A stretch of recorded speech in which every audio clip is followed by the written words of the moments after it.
Good evening, everybody. Welcome back to the Black Lodge. I'm David at Drinkswhisky. Hope you're keeping well. Hope it's been a fun week for you. Well, a fun couple of weeks. I wasn't live last week because of technical difficulties, but hopefully they've all been resolved and that you can hear me and everything's coming through nice and clear and the music's not too loud and everything like that. Hope you're all keeping well. As I said, it seems like in the UK at least, or down south, spring is beginning to sprung. As they say, spring has sprung, and we've had some decent dry weather, which has been really nice. You know, it wouldn't be a live stream if I didn't talk about the weather at the start. I am fully into the swing of the March Dram madness, as you may have seen. Somehow, against all odds, I've managed to post a video every day in March. 9 consecutive days. We keep going. We keep going. I hope you are enjoying that content. Try to keep it short and snappy and make sure that people know what it's about. And I'll talk about that a little later on tonight. Great to see you, Craig. Thanks for coming in. And I'm assuming that thumbs up is everything's coming through loud and clear. I don't know how many to expect on the stream tonight because the usual.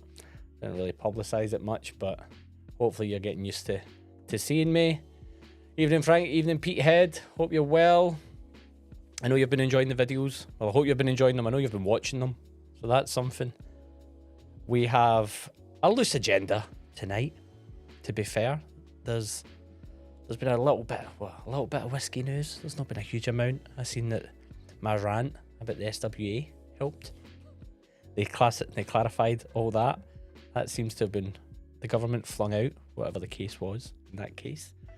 Just going to crack open. I was a little bit usual, running a bit stressed, trying to get everything sorted for the stream. So excuse me while I crack open this. I think this is Polish beer. Is it? I don't even know how you pronounce it. Tisky. Never even got a glass, so I'm going to have to be classy gent and drink straight for the can, guys. I just do my little bits of admin. Hope you don't mind. Evening, Hamish. Happy Saturday till the Whiskey Perverts head into the Indie Festival next week. I know. I've tried, and I can't make it happen. And it doesn't help that on the Sunday is Celtic Rangers as well. And that just means flights and pricing and all that. I could stay at my parents', but it's just too much going on. So I'm not going to be able to make it. But there is the Croydon Whiskey Festival next week, which technically it's on the cusp of Croydon. It's not really in Croydon, but it's my side of the world. So I think I'm going to try and make that as my first event of the year. The drams on the run have been non-existent this year. I've just not had the time to get out and about at all.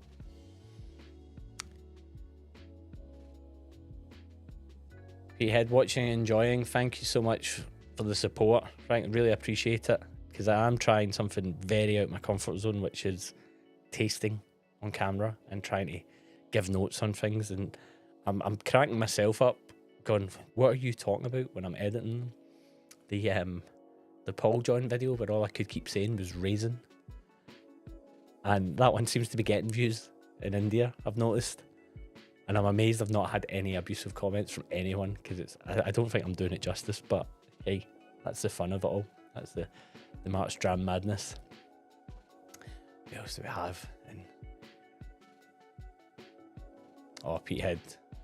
Starting nice and easy, I see. A 19-year-old independent Ben Nevis. What year's that? It's not a 96, is it? Those 96, the Ben Nevis 96 that I've had have just been unbelievable. But there was one, I think I've mentioned it before, there was a Charlton whiskey. I think it was only 10 years old, but for some reason it was bought. It was a 1996 10-year-old. And it came out and it was like 65, 70 quid. And I kind of hummed and hawed and thought, nah, not into it. And then I tried it. At Cut Your Wolf Loose in Brighton. And it was the most unbelievable, just fruity, tropical 10-year-old I've ever had in my life. And I've hunted for it ever since, and I never won them at auction because I think anyone that's tried them has had the exact same experience that I've had with it, which is it's just fantastic.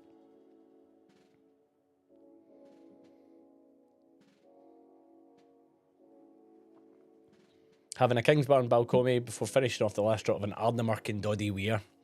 Hamish, you'll need to tell me, how is the Doddy? I've got the Doddy Weir down there. And I think I've said before, I'm probably boring people on the stream, said before, I bought it with the sole intention of doing a charity split of it amongst like whiskey friends, to raise money for Scotland, the Scottish M&D charity.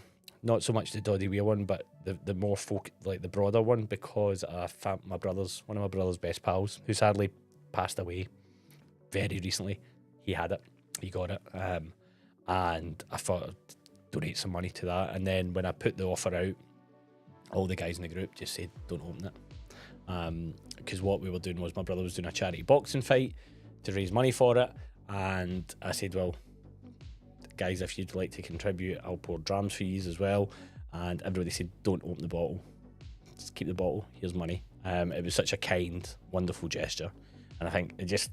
These are people I've not met them. I've met some of them. I've not met the majority of them. It's like an internet whiskey group we've got, and it was just fantastic. So I've still got that bottle, and I do want to do something a bit special with it in the future in Gary's memory. So I'll definitely be. So I'd love to know how it is. I know it's going to be good. I know for a fact it's going to be good. They are the Marking guys, you know. They don't mess about. Craig, great to hear that you're feeling better and back on it. And not back on it in heavy drinking, but being able to enjoy yourself. 122.72, warm reeking sausages. Who's 122? What distillery is that? I love the name. That's what got me into SMWS bottles, was the names of the bottles. I think sometimes they lose away a wee bit, but there's been a few that have just been fantastic names. I got a bottle share of the Thompson Brothers 96 Ben Nevis, opened it at my son's graduation last year in the steps of Glasgow Uni. It was a whiskey moment. Exactly, that's stuff like that. And you'll always have that moment. You'll be able to say this, the Thompson Brother 1996 Ben Nevis, your graduation, overlooking the city. What a moment. Fantastic.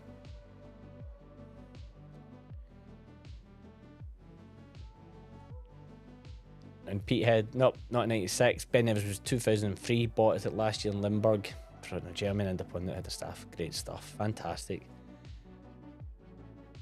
And 122 is Crofton Nega. So Loch Lomond. That's right, isn't it? Tonight, I have went for a wee selection of lowish proof. Well, all lowish proof bar one, which we'll come on to. I'll give you a sneak peek of tomorrow's March Strand Madness, and there's a reason I'm drinking it, but I'm not going to tell you the full reason. You'll see that probably next week. God, if I can do next week. Well, most of the people that watch the video and join the live will be in Edinburgh, Yeehan, and I'll probably be Yeehan my way back from Croydon, so we'll need to see about next week. However, I'm going to start with something that has been said by many people, including people on this stream, including other whiskey YouTubers, is a great opening palate dram. Now, I'm going to just take a sip of my beer, see if anybody wants to guess in the chat what that might be, or your suggestion, what would be an palate opening dram for you?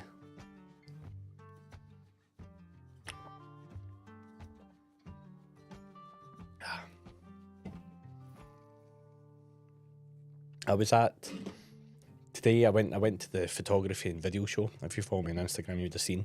I had a couple hours to spare. I was invited by my mate. He had a spare ticket for Brighton Fulham, but my wife's currently in Spain with my daughter, so I'm dog sitting. Our wonderful dog Alfie, he's actually lying beside me just now, and he can be left for about up to 4 and a bit hours max. And the football being in Brighton from where I live, I'm about a 3-hour round trip before anything.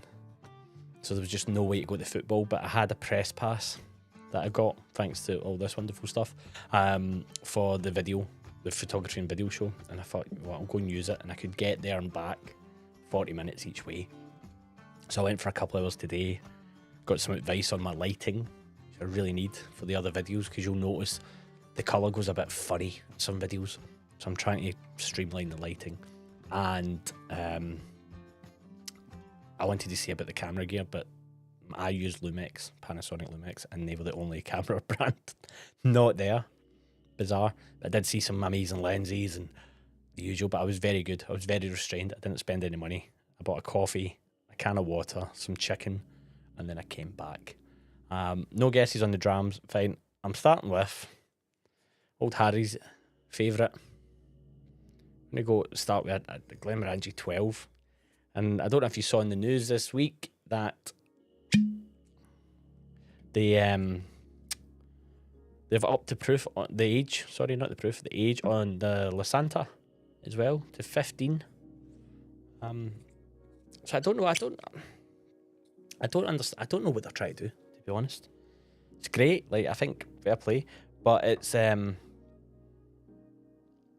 don't know if it's stock or if what it is. Maybe some of the wiser whiskey minds in chat or who are watching this on catch up might be able to leave a comment and tell me if they have any idea why it's happening. I've not really looked into it too much, but it is interesting they're doing that. Is it true they call Croydon the Venice of Englandshire? I've not heard it called that. It gets called many things. Probably the most apt one is a state of mind. But some of Croydon's most famous sons and daughters, you've got the Brit School in Croydon, technically. So your likes of Adele and all that went to school there. And then Stormzy is probably the big one. I would say. I think he's for Croydon. He might not be. It might be one of those ones. I think so. Was it Norwood for a while? Trains, not gondolas? Yeah.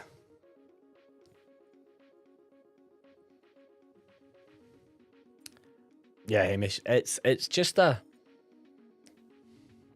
what gave me the confidence at the moment to be doing any form of video where I'm giving notes and tastings of that was stupidly, like, for something that's been like is a staple. I've never owned a bottle, and it was only genuinely the recent campaign, and I went, you know what? I need to buy one. I need to just get out of the way. And there was a deal on, wasn't Tesco, but I wonder if it's price matching, maybe Tesco, on Amazon, and I got it at 26, 28 quid. I can't even remember what it was, and I thought, fine, I'll just buy it. And then I tried it, and I was like, I don't know if it's the branding that's getting me, but whatever. But I just got oranges, and I always get oranges on it, but not like just a bag of oranges, like a bowl of oranges. And it's just got that lovely lightness to it and that touch, and I was just like, I get it. For anyone that's ever watches It's Always Sunny in Philadelphia, the scene with Mac dancing, and then it goes to Danny DeVito and it zooms in on his face, and he's just like, I get it. Finally gets it. That's how I feel about this.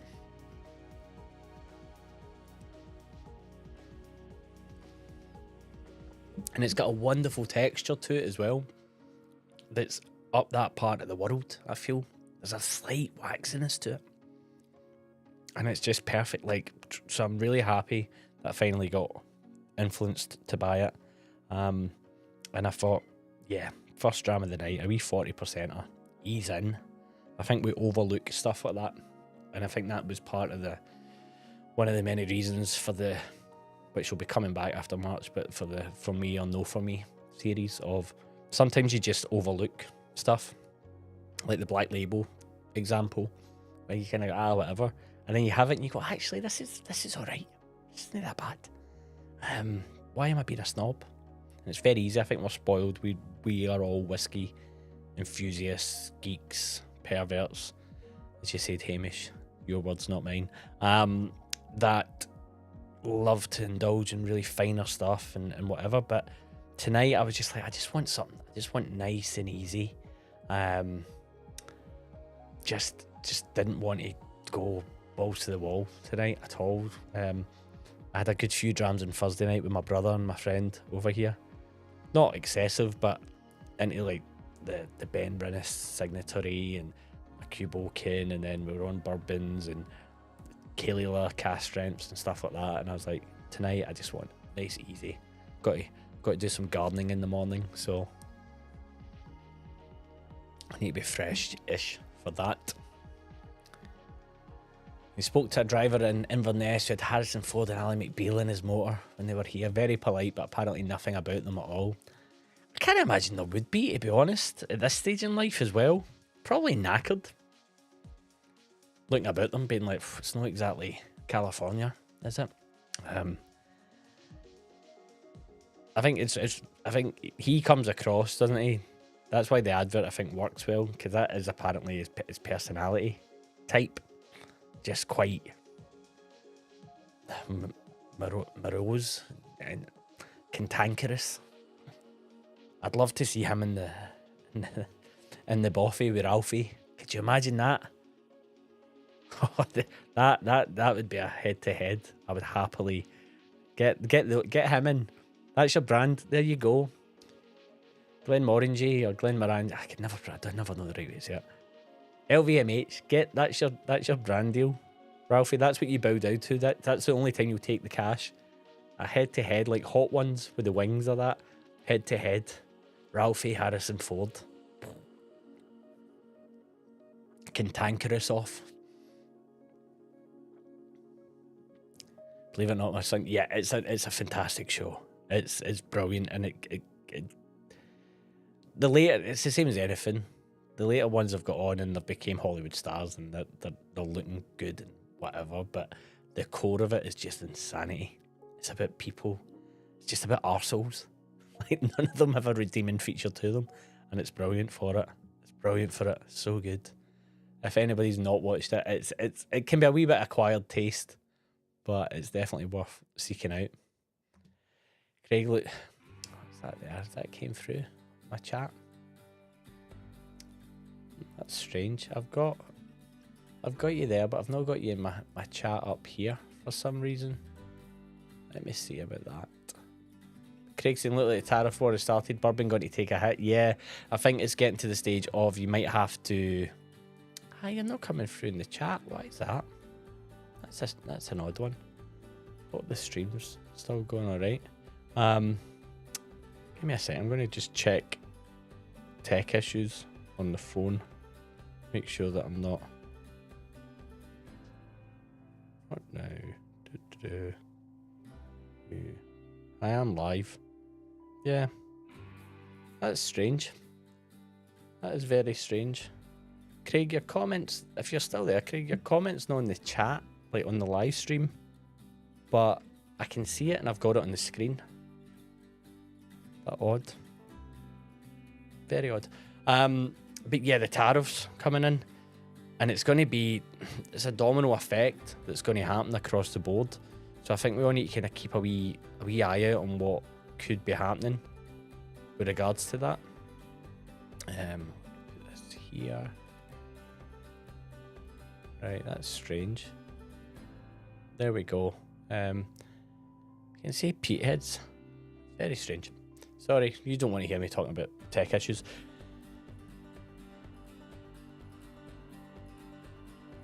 Never watched it, never heard of it, to be honest. It's just it's a 25-minute, 30-minute episodic sitcom. I think it's the longest running American comedy sitcom now, Frank. And there's Danny DeVito's in it from season 2. And it's just mad.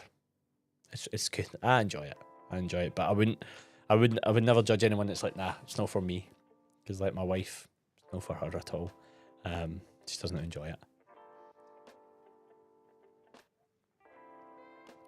How's everybody been doing on the, I was going to call it the hunt for Red October, but the hunt for the Long Row 100 or your Kilkerrans or your Springbanks? I've seen quite a few people manage to get their hands on them, which has been really good. I managed to get a local barley, a Long Row 100 and a Kilkerran 8. And I meant to bring I've not brought them, they're in the house, and I was going to bring the 8 down in the Long Row and open them tonight. But I forgot, so we went with this selection instead. They are, I know a few people the other week who tried them and said that the Long Row 100 was fantastic. I tried the Kilkerran 8 this week that was open in my local shop that I go to, and in the glass it was just getting better. Obviously I only had a wee taster, but it was just fantastic. Like, everything you want a bourbon cask to be. And the Kilkerran, and for it being 8 years old, it just punches above its weight. Kilkerran just does so well. And I know that I mentioned it before, but on Dramface, the review of it, and it said, oh, this is only going to get better and better and better. I think that's the case, absolutely, with that one. I think that one's only going to get better with time in the glass, with time when the bottle opened. I've not tried the 100 yet, long row, but I've heard, I've probably, if I put it into a percentage split of now the people I've heard from and people who like it and don't, I'd say it's about an 80-20 split. A couple of people haven't liked it because of the cask used. Someone told me it was a Pinot Noir cask. Don't know if that's correct, but it seemed to be a hit amongst all the other people that were talking about it. So I would like to think that's the case. Sorry, I'm still paranoid that there's something wrong with the stream, but it always seems to still be working. And then the local barley, I've not opened yet. And I'm a little bit scared to open it because I've heard it's no very good. And if that's the case, I'll just give it to someone that might like it. So I'm kind of in two minds because it wasn't a cheap bottle. And I kind of loathe to open it and then be stuck with it. If it's not going to be in my taste. And I've been in that position before with the Hazelburn 21, where the year I had, I can't remember what year it was, one I had, and it was super red fruit and juicy and jammy and just delicious, and so I couldn't get one of those. And then the next one came out and I managed to get 21 of that, and luckily someone was already doing a split before I got the bottle, so I'd bought 50ml of someone and I tried it and I did not like it. It was not the same, and so I was able to just sell that bottle to one of the guys in my group. And then he's like, oh, it's got great with time, like 6 months later. And I'm like, I don't want to wait 6 months for a whiskey to be palatable for me after opening it, especially at that price. So the local barley's got me a little bit, I'm not sure. So if any of you guys have tried it, do let me know. It's up here so I can pull it up on the screen. That's the best approach to have, Craig. We all know that. Just, if you find it, you get it. I got mine from a local shop, thankfully, so there wasn't too much of a stress of a chase of it. But I know some people that were like chasing the 30, and I'm like, why are you chasing it? Because I know you're. Is it to crack open or is it? And I'm like, what's the point?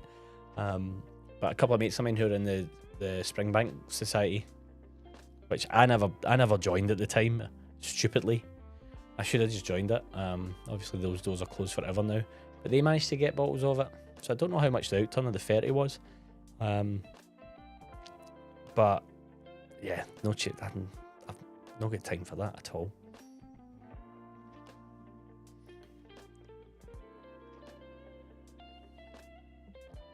That's the right approach, Drink. Absolutely. If you see it in the wild and you want it, get it. And if not, nah.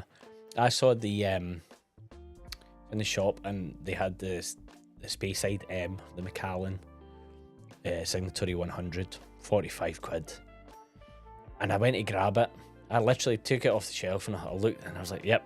And then I was like, do I want this right now or am I doing this for FOMO reasons? Am I going to drink it anytime soon? Probably not. I've got enough to get through at the moment. And I put it back down. And they kind of looked at me and I was like, look, I'd rather someone else gets it that probably really wants it and will crack it open and enjoy it. And it's been the same with other bottles I've seen on the shelf recently. I think that, I wonder if it's not just me. I think there's a wider kind of like, I don't know if it's the economy and just the way the world's going and stuff, but everybody seems to be scaling back when they're buying. Like, I had a few beers last night with a friend of mine who's right into it's whiskey as well, and he said I've not seen him, this first I've seen him face to face this year since December, and he said to me, I've not been buying much at all. I've been the same.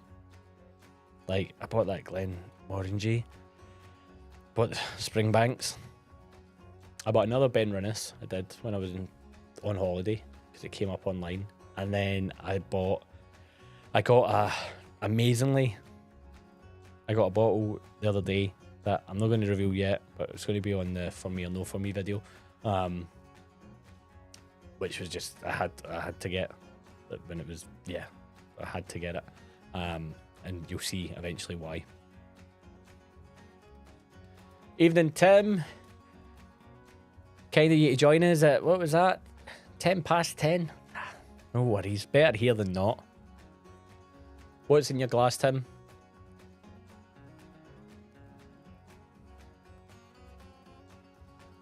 Yes, I had the whole new release. Now that I've not been paying attention this week at all.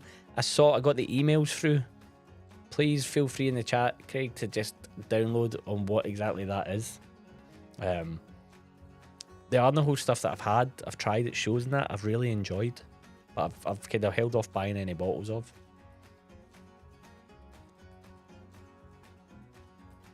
Get them told. Get them told. Stand in the corner, get yourself a dram. Exactly. Don't need to face the corner. Not Blair Witch Project.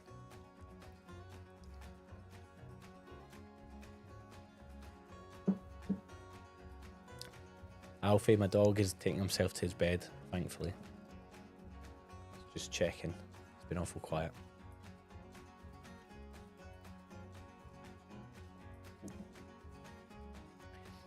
Has anyone else been getting bombarded by emails about top whiskey deals? And then you look at the whiskey deals and you see the price and you think to yourself, is that not the price that normally is? Well, hang on a minute. That is a deal. There's an email that came through this evening from House of Malt, and they have the Glenmorangie Quinta Reuben for 40 quid a bottle. That's now you're talking. Well, it's $39.95. That's definitely tipping me. I love that Quinta. I've not had a bottle of that for ages. Corey Beckon's 68 quid on sale though. That's crazy. Ardbeg. Enigma. Did anybody pick up an Ardbeg Enigma recently? Obviously there was the influx. You might have seen on Insta if you're on Instagram, whiskey Instagram, the amount of people that get sent a bottle. They obviously saw my reel about one of the Ardbeg releases previous and decided that I wasn't important enough to get one. I'm not important enough at all to get one. Half the people who got one weren't important enough to get one. But I've yet to hear a review of it from someone I trust, if that makes sense.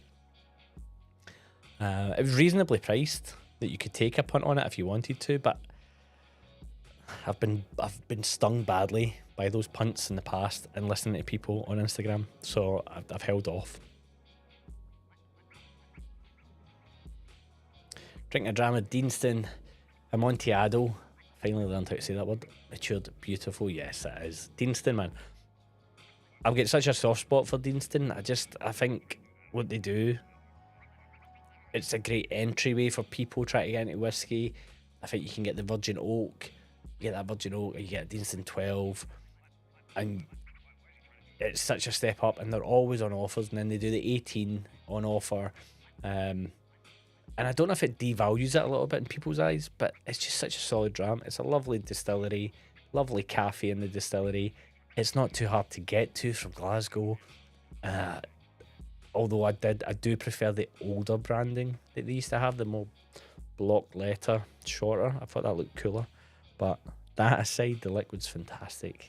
I did a hand pour for one of the guys, again, in the whiskey group I'm in, when I was up there. And I was like, does anybody want anything? I'm in here. And he's like, oh, there's a handful. And it was like, I think it was 80 odd quid. And the other one was 250. So I did his handful for him. So I got to do the process and that, but then just post the bottle to him. But I got a wee miniature. So I got to try it. It was lovely. It was very nice. Had it in Aviemore, because we're driving up to Aviemore. The Macallan Folio wallet, 350 quid. Nobody drinks it, only to flip. Look, I think that Macallan Folio release, this one is going to sting a lot of people in the investment community. The other folios, the folios have always been collectible and they've came in the tin box and whatever. And like Macallan, at this stage is a commodity. It's not a whiskey that people drink. at that price, and the tin boxes and stuff, and they've really purposely made it collectible. But this one isn't tin. This one's now cardboard, and when it's in cardboard, then it's a license to just print. As that bottle, let me try and do this right that way. That one right there, that Night on Earth in Scotland that they started churning out. They realised they'd underpriced it because of demand, and they put the price right up. And then I finally opened it, and it was garbage. It was garbage. Good luck to the ones that got it on invite, because I know someone that did, and they went to send it to the whiskey shop auction, and they've been told that it's like, I think, end of June before the next one can go in, because they operate like on a queuing system. That's how many have went to auction, that they have a backlog, so there's like one a day going in. Where's the fun in that? Like, good luck. And we dismiss it, but there must be enough people out there. There's enough people out there that it still holds some value for them. So if you get lucky, fair enough. But I couldn't begrudge them when the James Bond one happened, and that video I made, and the Harris was wild and that. Look, if you're queuing up overnight and you're clearing the shelf and you're getting them out, and then you're able to flip them, I think at the time they were going for silly money, like silly money for the set, like thousands and thousands of pounds profit off the bat. Then look, fair play. If people are going to pay it and you've got it and you're selling it, I can't begrudge you that. It's more when it's happened, as we've seen with Springbank, and it's happened with other drinkers, and you see it in America with the bourbons. And if you watch any of the YouTubers that do the bourbon kind of huntings and stuff, and they go to all these stores, and they're all museums. They're all just, all the BTAC, all the Pappies, they're all behind the counter, all the sort of the bottles, and they're all exuberantly priced, and they just sit there for years and years and years. There's a few whiskey shops like that, definitely in Edinburgh and the Royal Mile and stuff like that, but for the most part, I'm hoping that the downturn's coming to whiskey a wee bit, and we're going to get some more of the good stuff. And then the glass long legs on it. Going to take some time over it. Yeah, exactly, as you should. And I saw, I'm not a rugby guy, but I saw that Scotland won today. I'm assuming a good performance. I don't know where that leaves us in the standings. I really should. My in-laws are all rugby mad. And so obviously I was gutted with the Calcutta Cup, because every year I get to wind them up, usually. But not this year.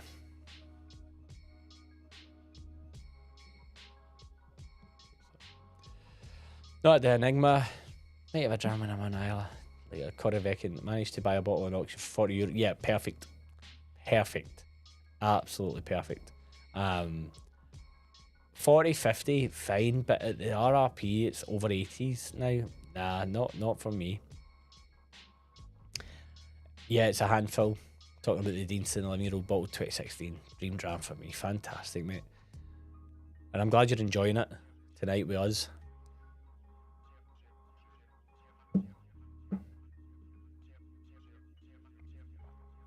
Got to celebrate the wins, don't we, Hamish? Absolutely. Got to celebrate them.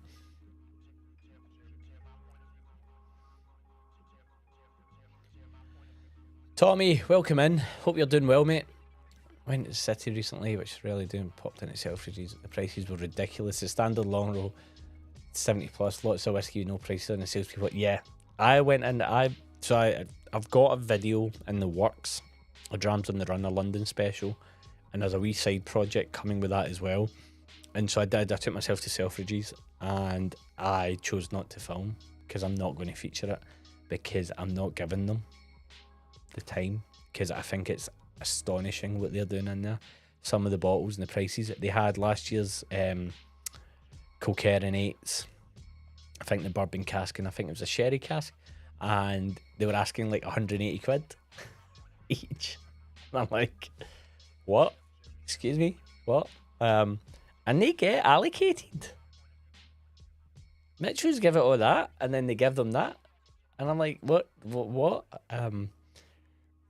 I did get on Boxing Day, I got the Kuboken 15 and on sale for 50 quid online from Selfridges. So I can't understand the rhyme or reason. I don't know who they think people who's coming in to do that, but the demand's not there for it anymore, and they can't get away with it, and the stock's just gathering dust on shelves. So that's up to them. They both are. Bought the love for sharing. We'll bring it to Limburg to enjoy. That Limburg festival must be a cracking time, I'm telling you. And Tommy, seen the Kilkenny, yeah, exactly, was shocked. And I'm just like, I'm not going to give them the time of day. I'm not going to shout them out. I know I'm doing it on this, but I'm bashing them. But in a wider video that would be aimed at a wider audience, to like Drams on the Run London edition, places to go to find whiskey and to try whiskey and all that kind of stuff. I'm just not going to mention Selfridges. I don't want somebody being put in that position of seeing something they really want and then paying over the odds for it. I get it, it's economies and supply and demand and stuff, but just draw the line. Been to London several times, don't think I've ever set foot in the entrance. Don't get me wrong, Selfridges, Frank, you should, there's a great food area in it. It's an experience. It's not the sort of place I find myself in often, to be fair. It was on the way because of where it is. You've got, is it Hedonism? Hedonism's not far from it. And then you've also got behind it and up is up to Cadenheads is up there. So it's in a kind of in-between spot. And if you're coming from maybe the West End, the West London way, you could maybe go that way.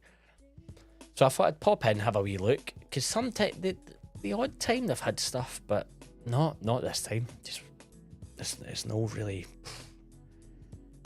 It's just frustrating. I think it's frustrating, but I think we're seeing other retailers start to kind of bring it back a wee bit to more normal, bit of normality with pricing.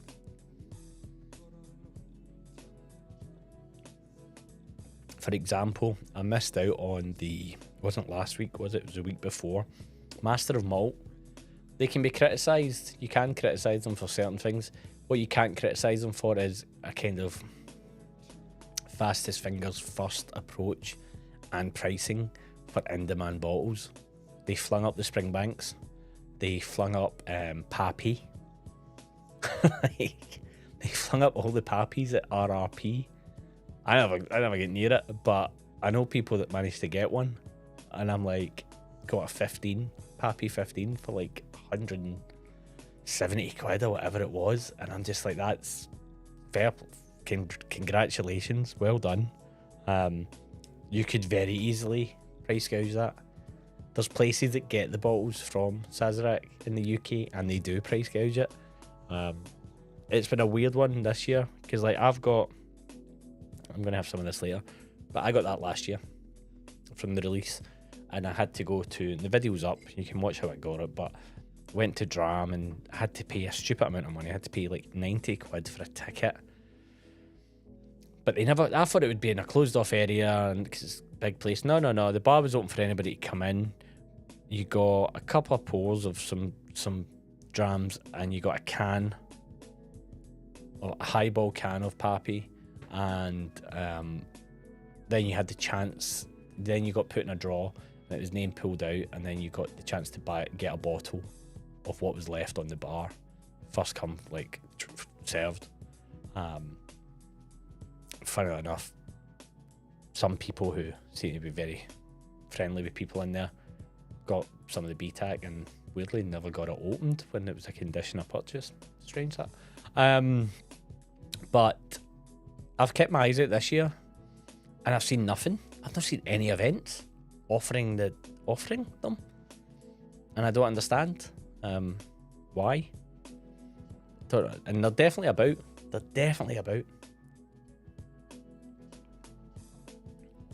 But is what it is.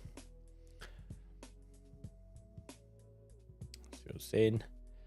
Tommy, I'm Midlands based. I always go to Selfridges as an experience, but rarely spend a penny in there unless it's a reduced item. Yeah, I'm the same, mate. I'm the exact same.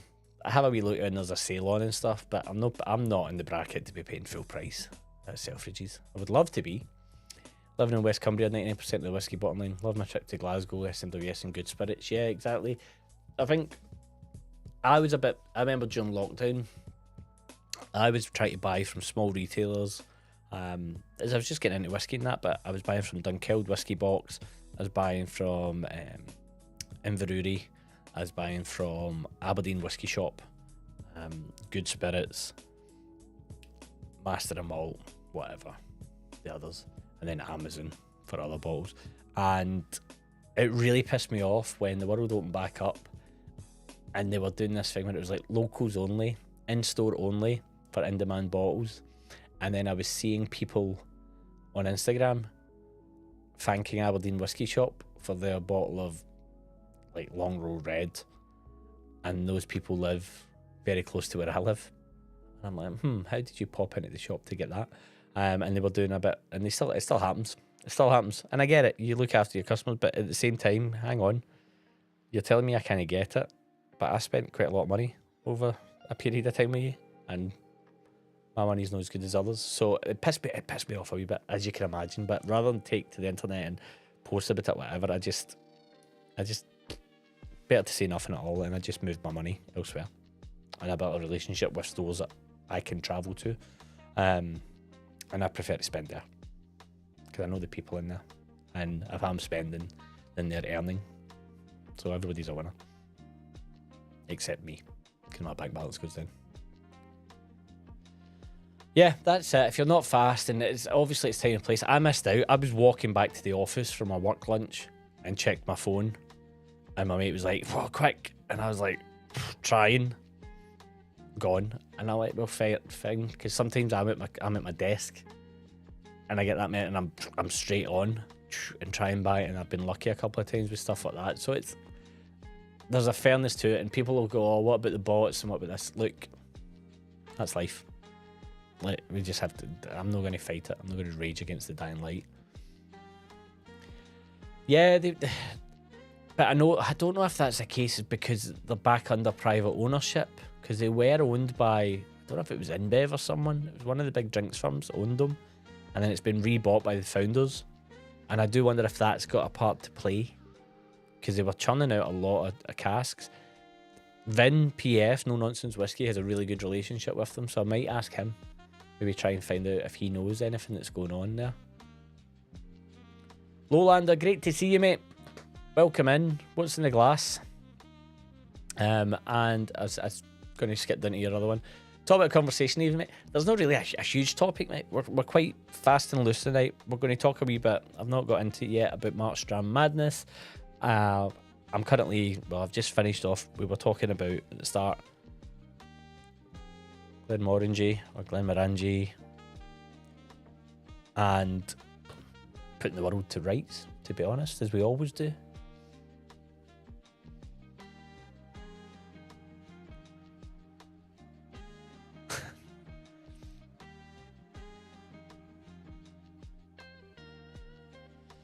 Hey, Mish, I'm in Dunkeld and Aberdeen once a month in case I can assist with getting good bottles into the hands of the good guys. Yeah, mate, look, appreciate that. It was more just at the time. And I'm talking, this was a couple, obviously a few years now, because we're in the, next week's the 5-year anniversary of the world getting locked down, which is madness. And I get it. You've got, like, I am all for support local and whatever. I just don't like being told one thing and then seeing the other thing on my part.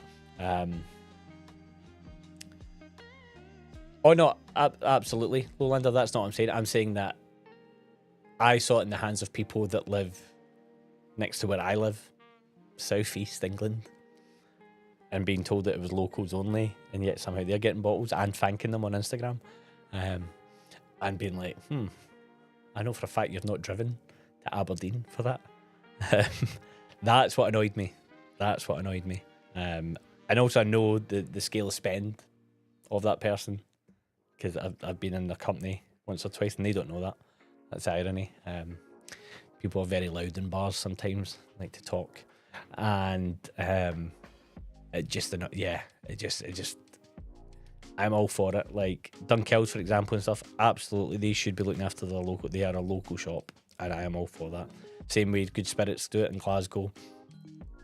Absolutely, it's no fair if online people are just sweeping up all the stock, and maybe that stock's not getting in the hands of people. That's not what I'm saying. It's more just consistency. But I don't think I've got that problem anymore. To be fair, like as I said, I moved on. I've got my local shop now that I like to go to, and if I can get something from there, great. But I never really ask. I don't go asking for bottles of that. It's more like what the guys were saying earlier, which was if they come to you, then you kind of take them.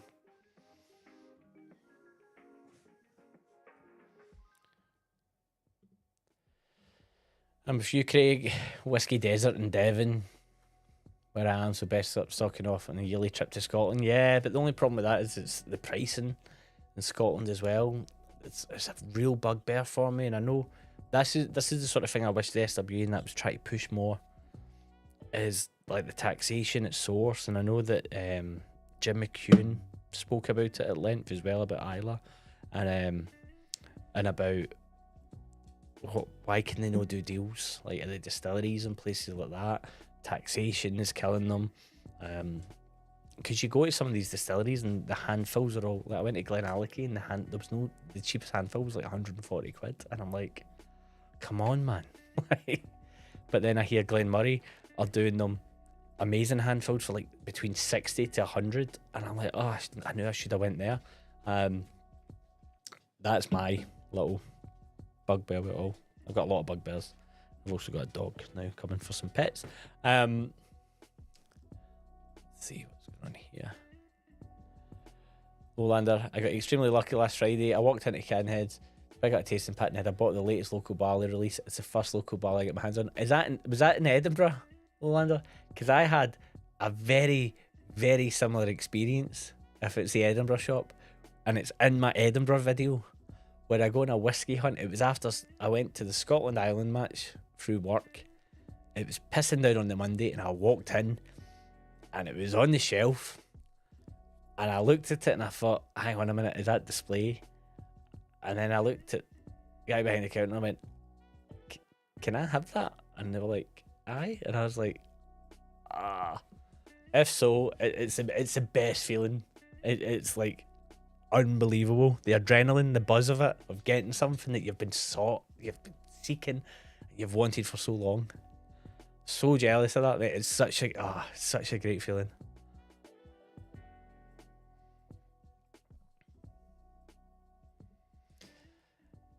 Tommy's plan is to go to Scotland at some point. 3 kids, 2 young. Yeah, it's really hard. Going to Wales on holiday and play drop into a distillery shop while there. I'm with you on the responsibility side of trying to get away in that. I'm so jealous of everyone that's going to Edinburgh next week. I'm jealous of everybody that's going to Campbelltown in May. It's just got to balance. You've got to try and find a balance, don't you? Where if you can't do it, you just can't do it. And that's what I was saying earlier. This year, we're in March, and I've not made a Drams on the run because I've just not had the time to go anywhere. And so I'm trying to be more tactical, hence why I'm doing the For Me or No For Me, and I'm doing the March Dram Madness, is because I can be here and then I can be present, at least with my family and stuff, and then when they go to bed, I'm able to then do my whiskey stuff. Home for a handful. What distillery is it that you've got in mind for when you go? Yes, it was Edinburgh shop. It was a very similar experience to your Edinburgh video. Yeah, brilliant. I'm so glad. Really nice people in that shop. I've had great experiences. I've got a bottle behind here that I was lucky enough to get when I was last in the shop, which was the day of the Whiskey Fringe, and I nearly cracked it open for tonight. I've just not got around to opening it. It's a Springbank, but it's a Cadenhead's bottling. In fact, let me get it. I'm going to show you it. Give me a second.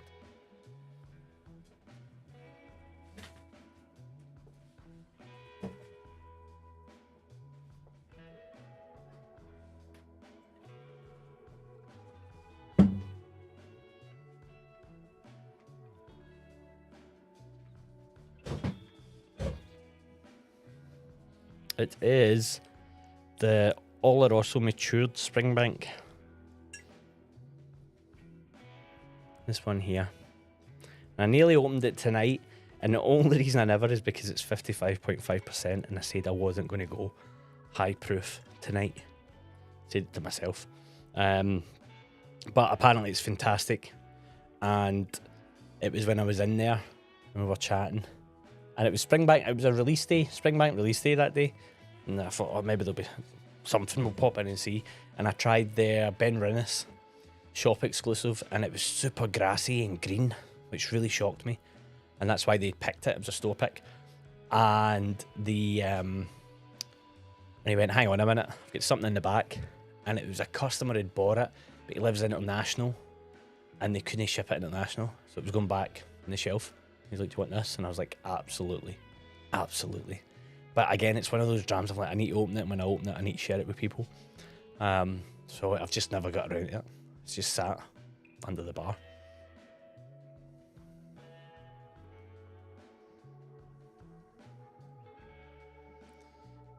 Craig, all the years watching bourbon channels, they do a 10 bottles you'll ever need. Do you think you'll be doing something similar in the future? I think it'd be interesting to see the results. I have thought about those, and I think they are really subjective. I thought about doing one about, like, it was a friend of mine that works in content. He runs a really successful podcast business, like with other creators. He's the background of it, and he was telling me about, like, well, he was not advising me, but he just said what you should do is you should do almost like the one for you and one for me system, where you make your content you normally make, and then put videos out for not really your audience or what you want, but maybe for broader people to bring them in. And I know I should do that, and I know that would be a type of video. And I was thinking about doing one where it's like, so you want to get into whiskey and where to start, and make it really broad at the start, and then do a follow-up one of like, so you're getting into whiskey, and do your next steps that way. So I have thought about it, and I think that's the kind of way the content will be going. Hopefully, once March is out the way, the strands will be coming together. I want to get the podcast up and running. The drams one, it's just been timing with people and a few false starts, but that's going to be motoring on. Drams on the run, hopefully now that summer's coming and the lighter nights and stuff, I'll have a bit more time to do that. So I've got a lot of things in the works. The Drams on the Run, I've got a side project that's part of Drams on the Run that I'm really excited about, and that I'm working towards. And so I can't reveal that just yet because it's a bit ambitious. So I don't want to say it and then I'm not able to achieve it. But it's definitely in the pipeline. But yes, that sort of video, I enjoy watching those videos. It's just, I just want to put my own wee spin on it if I can find a way of doing it. Good evening. Glenn Murray, yeah, I know. Beside them, yeah, exactly. I know. It's just, it's too expensive for those handfuls. Orlando, you need to try and come along to the Fife Whiskey Festival next year. Last week was great fun. He's got a daft mill. That's it. I'm so out the loop because I've not watched any of Roy's the last two V-pubs. I've tried to, and I've not had the time. Because on Thursday night I had friends round and stuff like that. But how was it? Well, I'm asking how was it. It's not going to be crap at all, is it? It's going to be fantastic. I tell you what, Penderyn, see the independent bottlings of Penderyn I've had, it's been fantastic. I've got an SMWS one there. It's very good as well. So you might get lucky with a handful on that, Tommy. Maybe very, very good.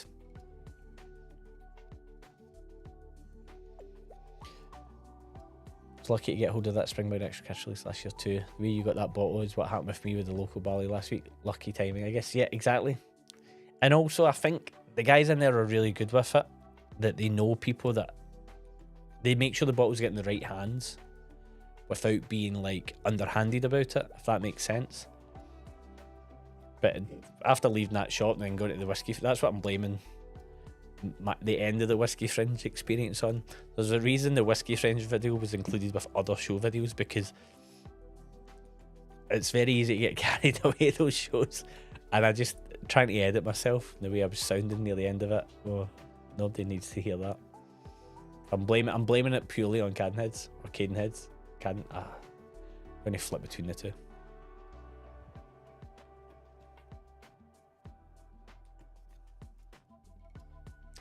Be interesting to see your 10 bottles. Yeah, I think.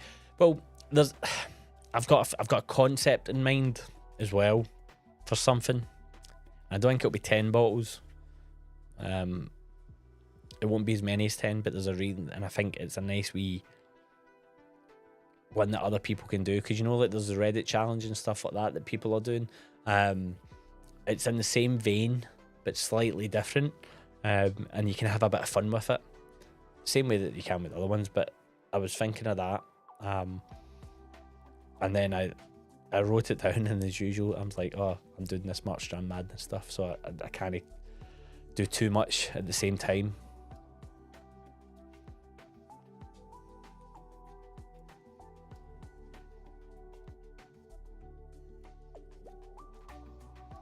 Yeah, gym stuff is great, like straight to the point. I was looking, because I'm at home this weekend, and I was looking at like, oh, if I can get away, even a day trip somewhere, and I thought maybe I could reach out to gym, and I could do a day trip to Belfast. I could use like air miles and get a flight in and out same day to Belfast, up in the morning, go to the airport, in, go to the what's the name of it?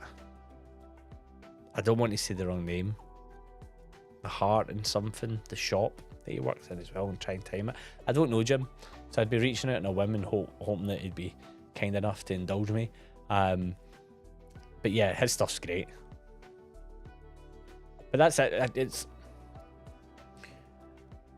we all do similar things in the space, but everybody wants to try and just kind of do their own wee slant on it without offending. No, I don't care. I don't think it's about offending people. I think it's just that some people are very good at certain types of content, and some people are better at other types. And I think for me, I'm definitely going to do a video after the March Dram Madness about what it's taught me, what I've learned from it.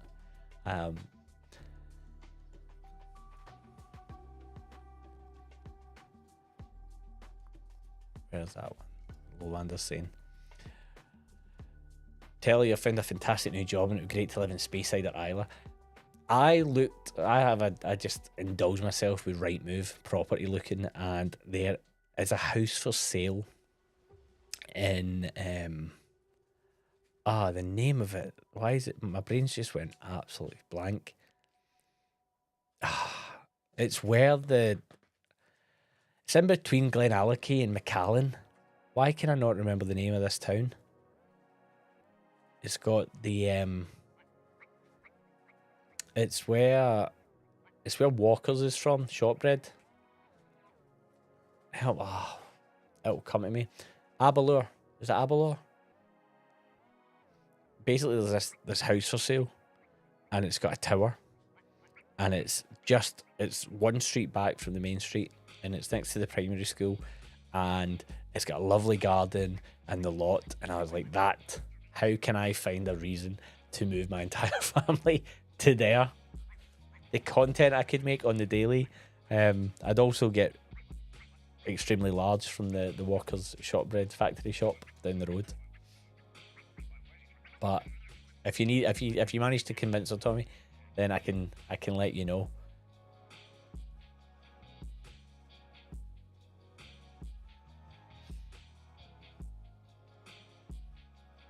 I don't think you'll be disappointed if you try it.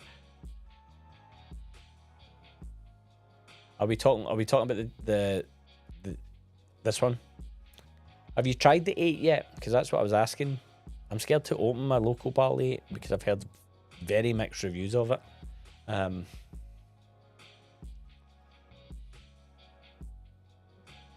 Yeah, he is. Just comes across it. I think what I've found amongst Whiskey Tube as well is that nobody seems to suffer fools. So I think if anybody is a dick, it's quickly sussed out. Interestingly, there were a lot of Daft Mill bottles at the Thistle sitting on the shelf. But yeah, yep. But I think it's price. I think people's money is a little bit tighter now, and it's hard to justify. Francis as well doesn't do himself favours at times when he downplays his own whiskey, and you have to kind of be like, no mate, like, it's great, you should try it. I have noticed the single cask release is sold out everywhere it's popped up. I got a wee bit of FOMO about that, but I'm sure I can try it somewhere at some point. Friend at hand, that's it. That is absolutely it. Friend at hand. I was getting mixed up with, like, it's at Hand and Flowers, the Tom Kerridge restaurant pub, gastro pub. Not Forest, not Huntley. It was, in fact, yes, Aberlour. Yeah, it was. Live not far from the lakes. Yeah.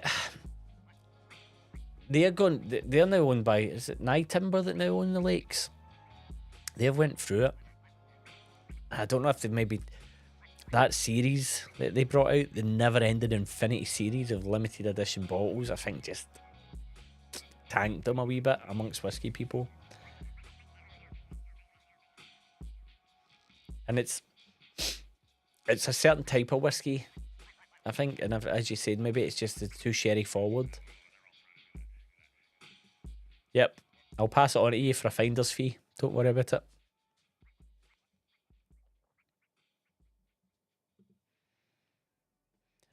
Wireworks is on my list as well. Absolutely. Everybody's been raving about their output and some of the stuff recently. They've been doing some handfulls that people have been raving about. You're referring to the Daft Mill release? What? It's great, yeah. I knew it would be. I knew it would be. Roy's not going to pick a bad bottle. His bottles have all been fantastic. Right. That's not bad. 1 hour in, on to the second dram. We are going to go... We're going for Old Faithful tonight.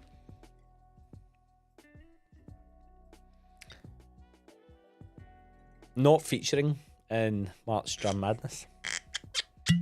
And the reason for that is... I just think I've said enough about it over the time and how it stands up and what it does, that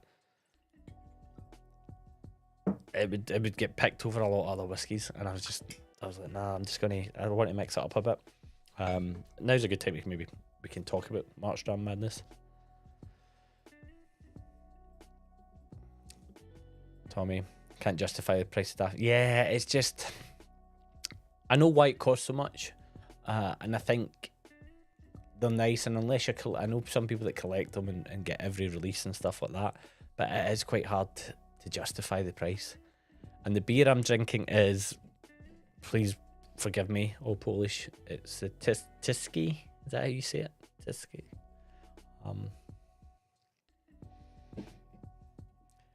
But it was chosen on purpose because I went to the shop, and after my rants about I hate the fake beers, I nearly bought Kronenbourg, and then I nearly bought Cruz Campo.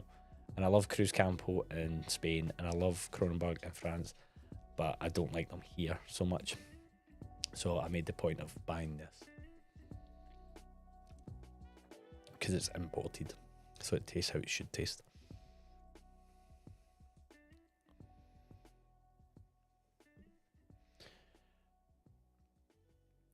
The Thompson Brothers Sherry Blend is a cracker of a bottle. Yes, it is, and I've raved about it from the very start. I think I was one of the first review videos of it. And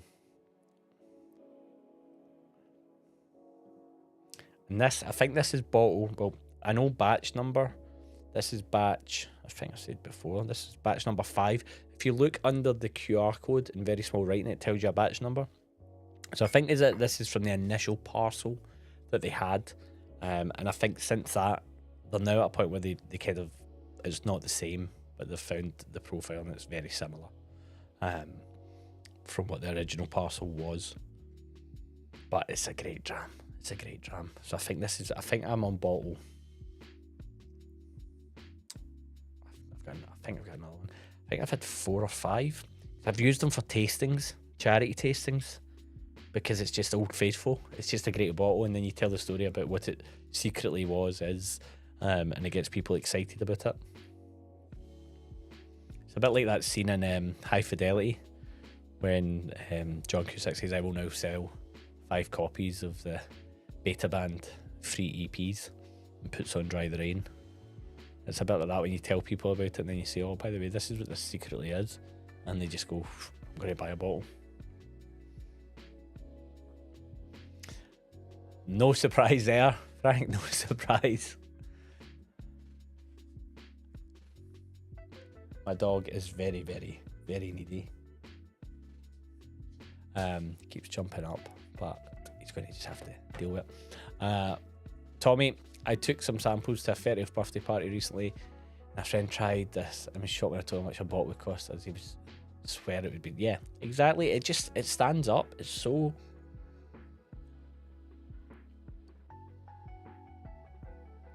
But I think there's a lot to be said for that dram, and that the influence that had, over pricing and value in the market can't be understated. Because that was the first one that came out with a quality level and people were like, hang on a minute, I'd be paying 60, 70, 80 quid for a bottle of something like this normally. And we've seen the fallout across some of the IBs and the drama. I don't think it's big drama, to be honest. And it's got the name out there for some people. 3 bottles. Enjoyed Idridur Signatory on Chill Filter Superb Dram, much more my palate than R18 before. I've not had it. I don't think I've had an R18 before, but I know what you mean by a ginger spice to it. Absolutely.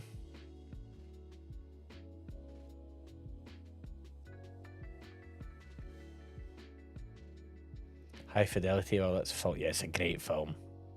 It's a great film. I can try and get a guest appearance. The problem is my camera's up here and it's fixed. I can't really move it.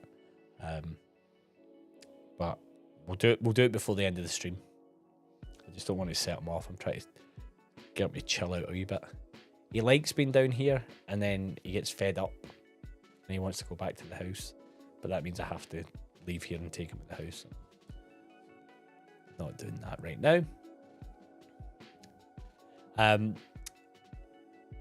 But that scene with the Beta Band, weirdly the Beta Band are coming back. They're touring. Dry the Rain is one of my favourite songs ever. I absolutely love that song. It reminds me of working in the pub in Glasgow. We used to play it all the time.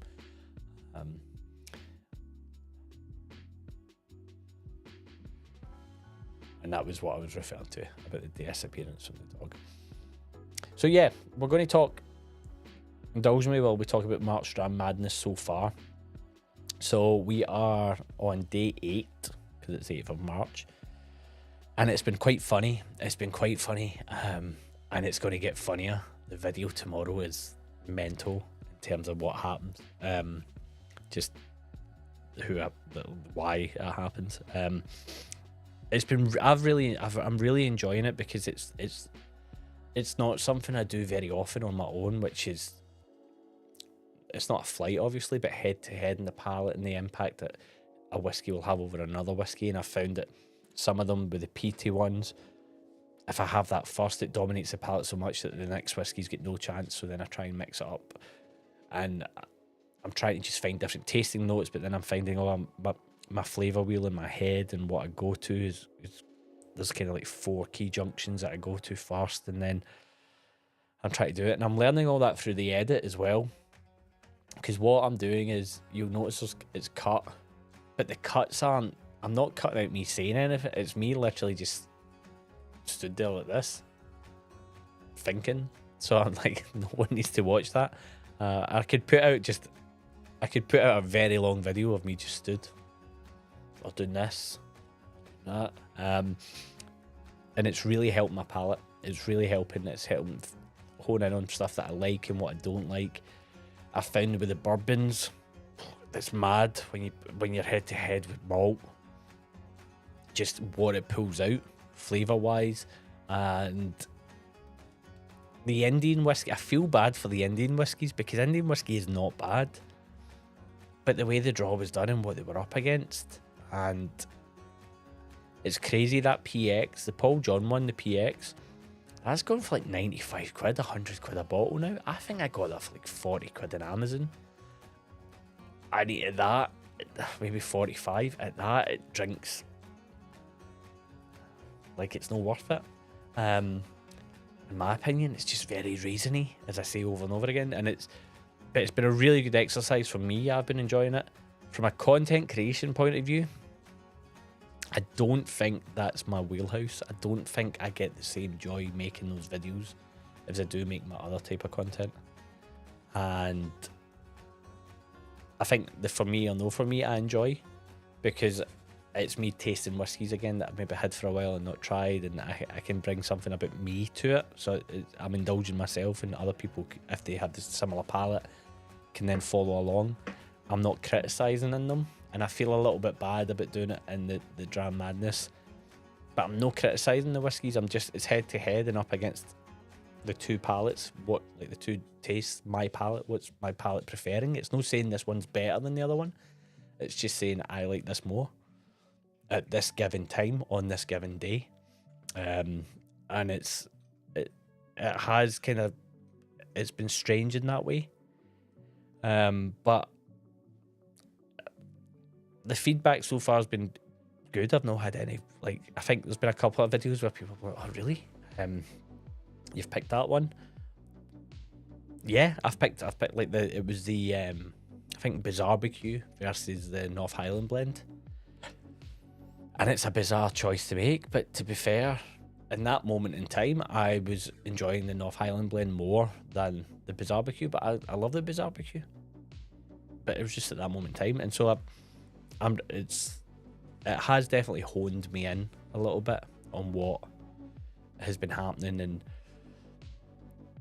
how subjective whiskey can be in the moment. I was asked today at the photography show by one of the guys on the stands who loves his whiskey as well, and he's like, what's your favourite whiskey? And I was like, oh, it really depends. It really depends. So I picked Ben Rinnes. I said Ben Rinnes Spirit. I'm really into it at the moment.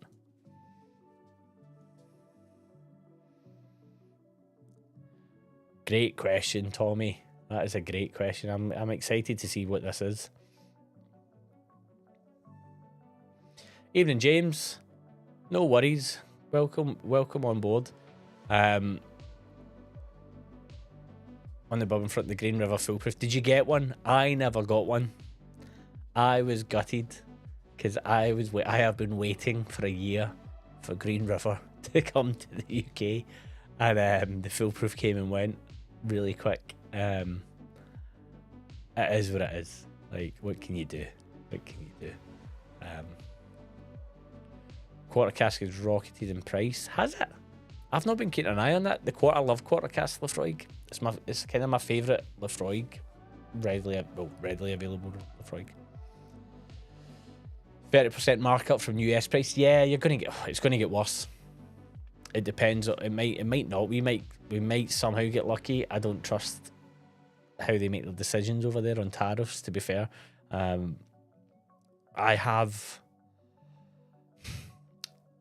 There's part of me that I was looking it up recently, and there's part of me that's thinking about reaching out about it. I looked at the timings and it's viable just about. I'm really tempted to try and go back to Kentucky this year for the Kentucky Bourbon Festival, and think purely to go back, do the festival, do it from a viewpoint of a Brit abroad, a tourist, because I've seen other videos and I was watching the videos and I was getting a wee bit frustrated. So Bruzo's done his, and it's a typical Bruzo video, but it's all about he tastes, but he's not really tasting. I always feel like he's doing it at an angle to try and get a cheap cask off someone to punt, and then he's queuing at the busy ones for certain bottles to pick up and stuff like that, and that's fine. But I would like to do it from the viewpoint of, as we do it, going to the whiskey shows, like festivals here, like the Fife Whiskey Festival, like Lowlander's speaking about, or Croydon next week, or the independent one and stuff. From a whiskey enthusiast who travels for it and how can it be done. And I've done a wee bit of research into it, and I think it's manageable. I'd fly, we spoke about in the stream the other week about if you're going to Kentucky, I'd fly to Cincinnati direct.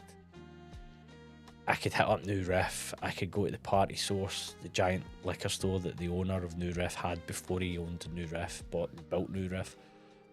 I can hit Lexington. I can hit a couple of distilleries. I can stay in Louisville, get a shuttle bus to Bardstown, do the festivals, cover all the angles, back up to Cincinnati on the Monday and fly home. Like, it's a long way to go, but I've looked at it from a cost point of view, and I can pull it off because I've got a voucher for flight and air miles and stuff like that. So it wouldn't be super expensive.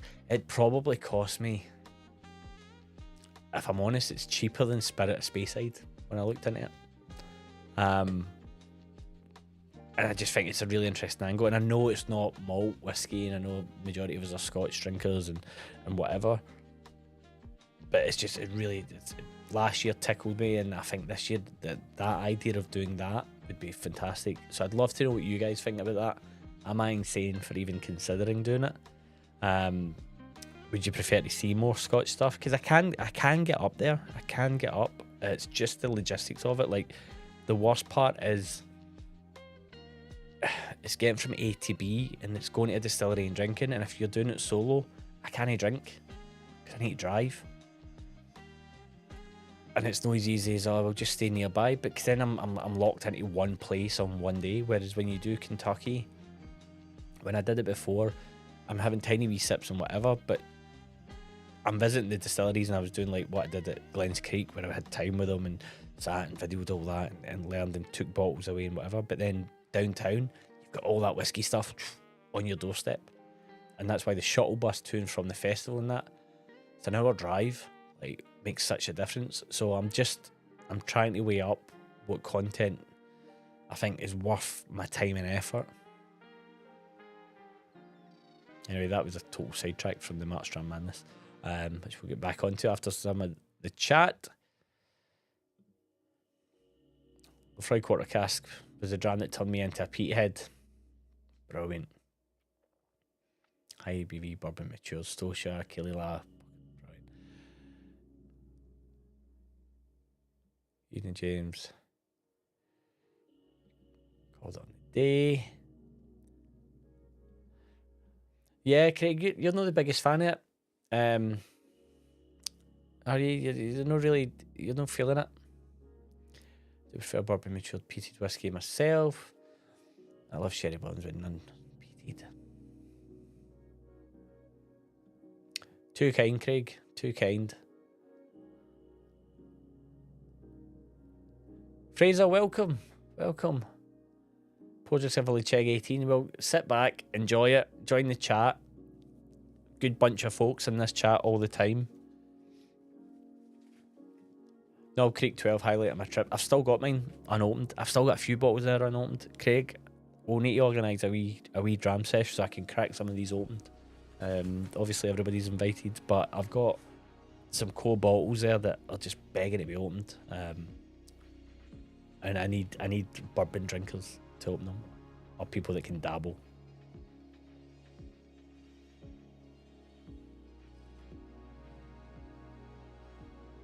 You have a spare? I'm over the hills, past Chislehurst. Well, mate, James, you're no far from me because I live right beside Chislehurst.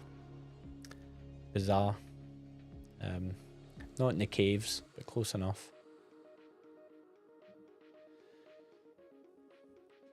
I remember that the White Peak Wireworks stand was very busy. I went to the Bollins for, so I went over the stand only a couple. Yeah, White Peak Wireworks is really picking up. Saying yourself for meeting Bromley, you buy the coffee. Absolutely, mate. We'll definitely get something sorted. I'm not going to lie. That's also in the thinking. Like, I never get the time to go to the food places that I wanted to go to. I'd booked dinner at this amazing Cuban restaurant that's right opposite the one of the famous liquor stores. The names escape me right now. It'll come back to me. But right opposite it, it's all painted. It's like a plantation style house, all yellow and red and stuff. And we had to cancel the booking because that was the night we got invited to that bizarre Bardstown event, and I wasn't knocking that back at all.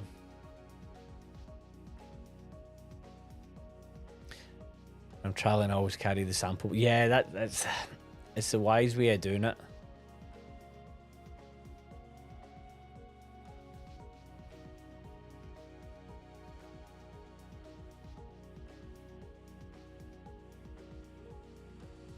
I know, but I have a honey hole. I'm not telling you and your mate about. Fair enough, James.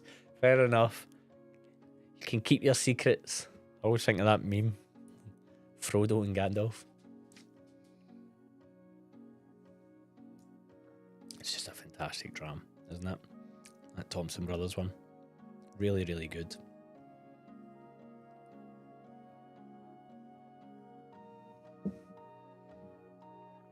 Oh, so yeah, back to the March Dram Madness. It's been really good fun. I hope you're enjoying them.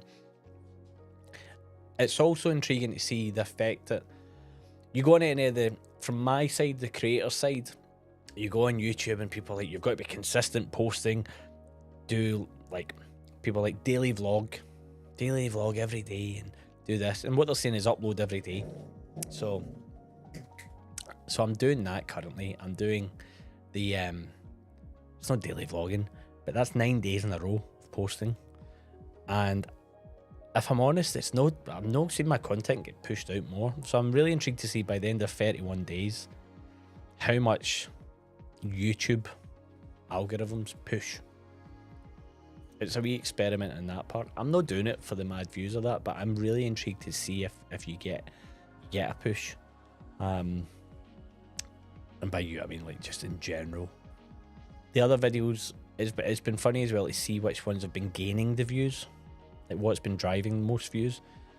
The Indian whiskey, the Paul John, that's been picking up views because I think it's such a well-known brand in India. And I had a look, and there is quite a lot of Indian hits.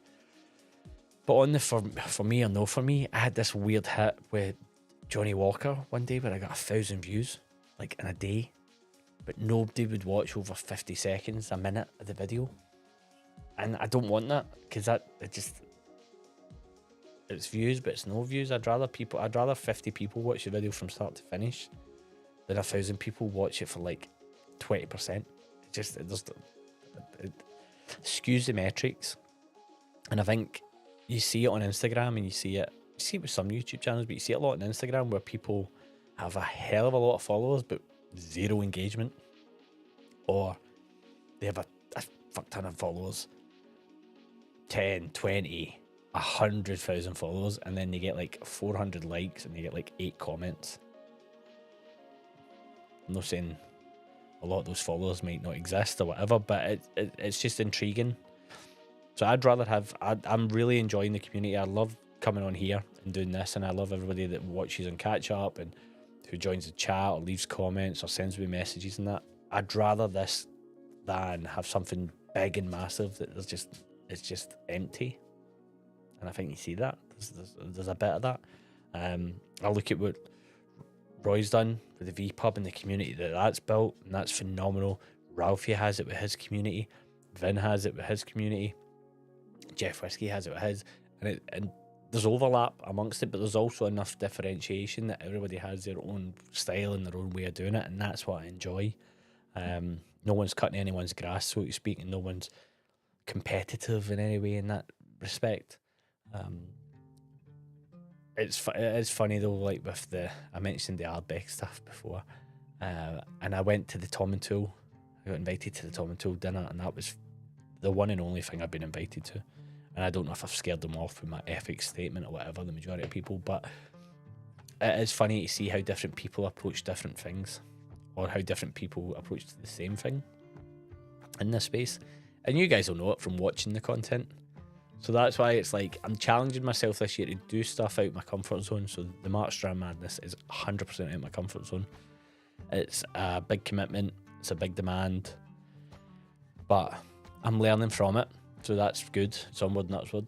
It makes me realise what I want to do for you guys. And at the same time, it's helping kind of keep the creative juices going. Because it's one of those things, I don't know if you've ever heard that kind of expression of you might not know what you want to do until you're doing something that you don't want to do.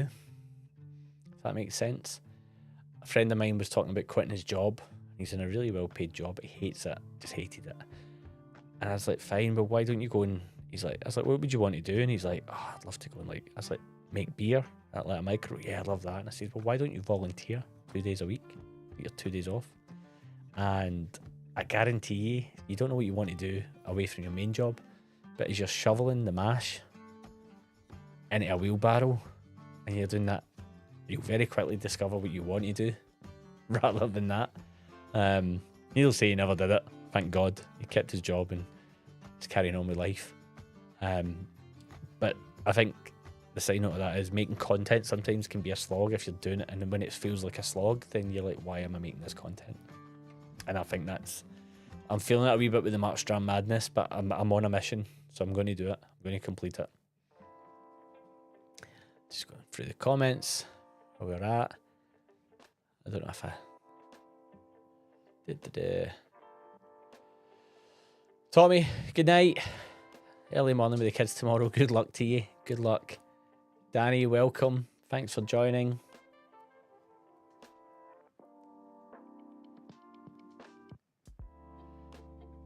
Stag. I mentioned the stag. You can follow these things. I mentioned the stag. Oh, God. Finishing the night with a winner. Springbank 15. Yes, I nearly got it. So bear in mind with the March Dram Madness, this is just the first round. So then they're going head to head. And they're on the sides of the bracket. So you can work out. I've left enough of a spoiler. You can work out on the bracket. And I'm learning After Effects to just fill in the stupid bracket. I've made a rod for my own back. What that'll go up against. I need to have a wee look and see what it goes up against. But there's some like... It's a bit like England at the World Cup, where sometimes they've got an easy path to the final, and you're like, who have they actually played to get there? Some of the drums might actually sneak in, so it'll be quite. I'm quite looking forward to that. Yes, banger of a dram, absolutely is. I've never had the Port Charlotte 18.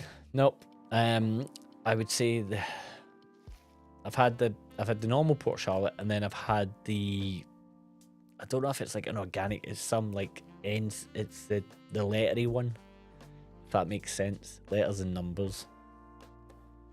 They're the only two I had, and then I've had, because I had it at tasting, and there was an Octomore afterwards as well.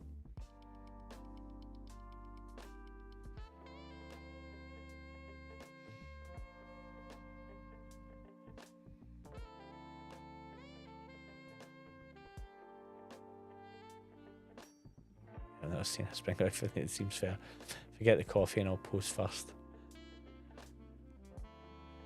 Drank loads of water so I can taste it after the peat. Yeah, you have to. Just going through the chat, try to reduce my whiskies. That's what we're saying. I think everybody is. I think everybody's just having a wee bit of fallow year, you know? Everybody's just kind of easing off, spending, enjoying what they've got.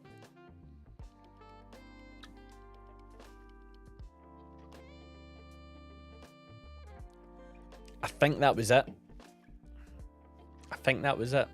Frank, I do.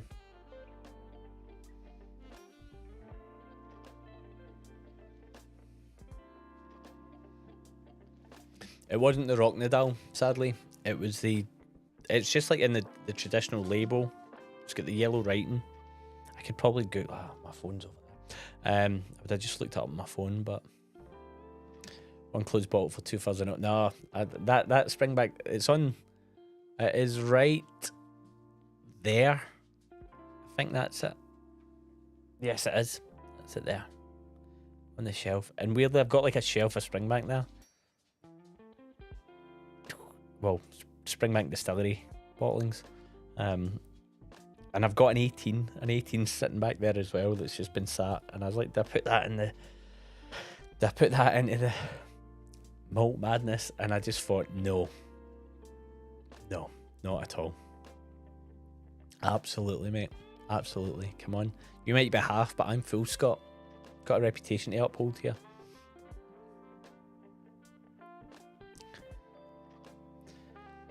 Just flew back from the US. Past week I did pick a Glen Scotia wholesale bottle, 750 mils. Nice. Oh god, well yeah, no, I've no idea then, Frank, to be honest. No idea.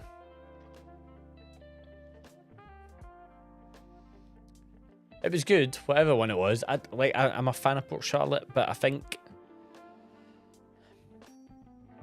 I don't know if it's because I've had bottles in the past and I've drank them and then I've just kind of, there's other stuff. And I am a bit, I really enjoy my peat, but I don't actively, I seem to not buy much of it for some reason. I don't know what it is. I seem to buy, well, I picked, the ones I've picked up recently have been really nice. Like the Glasgow one, the No Nonsense Whiskey peated. But I think I'm into something that you would hate. I think it's sherry peated. I'm enjoying that at the moment. But then as the season changes, I know my palate changes as well. Well, my taste, it's a bit like red and white wine, rosé in the summer and all that. I get more fruity. And I've actually got the next dram I'm going to have after the Thompson Brothers is a Speyside, an unnamed Speyside bottling, because I wanted something light and fruity, and to me Speyside can bring that to the mix.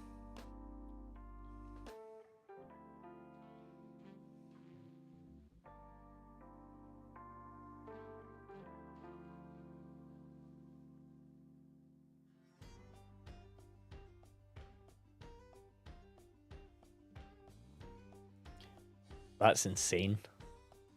Like, where have you seen that, Lander? For 36 quid? A Glenmorangie 18?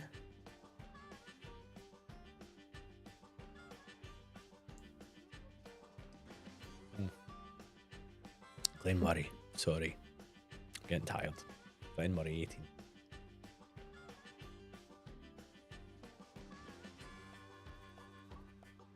I feel like I'm entitled to see that off. Because it's been, what, an hour and a half and I've had 2 drams, whereas normally I'm on like dram 5 on these, and then I go up there and I'm knackered. Full disclosure, after the last stream I went up, took Alfie out for his late night pee, opened a beer, sat on the couch, was like, oh right, I can relax now, I'm done, and then put on iPlayer, and I was like just looking through. Normally I look for like music documentaries or that, and then I was like following, and I saw that it was David Lynch, the Elephant Man, and David Lynch obviously passed away, and this is the Black Lodge, and I'm a David Lynch fan and whatever. And I put on the Elephant Man, and I think I lasted 2 minutes, and then I woke up and it was 6 AM. I was still on the couch, and I was so just like, I don't know what just happened, because this takes a lot out, because you're constantly engaged and you've constantly got to be talking. Because if I'm just sat here like this, you can chat in the chat, but it's not entertaining viewing. So it's quite a demanding task. That's why it's so funny, like watching like Roy do it. The level of professionalism on his part, the amount of different things going on, with the amount of people he's engaging with, when he's got live guests in or he's got people and things, and he's like a swan. I can only imagine he's like a swan, but up here there's nothing, and underneath he's just kicking furiously, doing everything.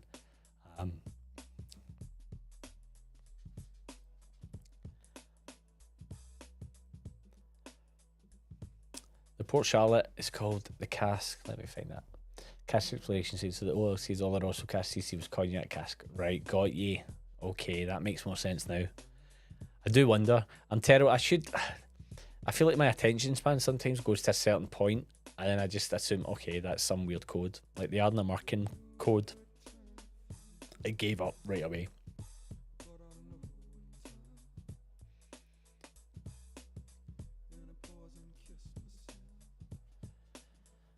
That's a really, you know, I think It's such a good point, James. Did we miss a play not asking all the attended Fife from the US to bring a statecraft bottle of rye for exchange through Roy or someone? That could be, it could be a good play for Glasgow. It could be a good play for Glasgow where maybe something's organised, like a bottle swap or something like that. Because we could very easily do it. Like the stuff that they have, and that's why I'm thinking, like, again, the Kentucky trip. I'd come back. There's bottles out there that I'm desperate to get a hold of that are readily available. Or like in certain places readily available.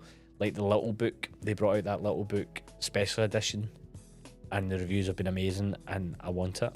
I've wanted it since I've heard about it. And stuff like that, and I'd love to go.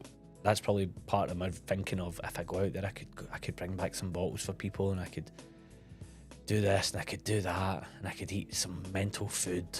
I could. That's a really good idea. I meant 46. Still, 46 quid for an 18-year-old is unbelievable. But North Star tasting with Marcos next week in Glasgow. Looking forward to it. Big pose, hopefully. Marcos will see you right. Still the only guest on my podcast because I've just not been able to pin people down. I've got two that were in. One was in line and then it fell through. But it fell through because of my lack of communication, because the message got put in from my Instagram DMs into like random DMs, and then he flagged back up and I need to get back to him.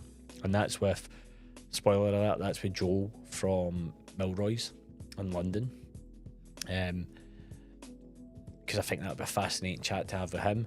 And then I've got another one lined up with someone from the UK, but from the bourbon space, to talk about how he sees it and what his drams of choice would be. So there are things happening in the pipeline for that. Marcos was a great guest, and weirdly, like, you just led me on perfectly, because this is the bottle that I am going to open, which is the Speyside, the South Star Speyside 10-year, bottled in 2021. So I picked this up at auction. I've got all of them. I've got the 3 South Stars that they brought out, and this was celebrating for the Dalriata distillery that North Star supposedly is doing in Campbelltown. I've not heard much about it recently, hence why I said supposedly. I'm sure Marcos can fill you in. I need to ask him. But I just fancied a Speyside, and tasting notes: fruity, floral, citrusy, lemon slices, palate, syrupy toffee with touch of saltiness, finish cinnamon on baked apples and pears. 48%. That just sounds great. I got this at auction, and it came from Zanzibar Whiskey. They're the importer. I think I paid like 28 quid for this. So, look, it doesn't need to be mind blowing. As long as it hits those tasting notes, then I will be happy.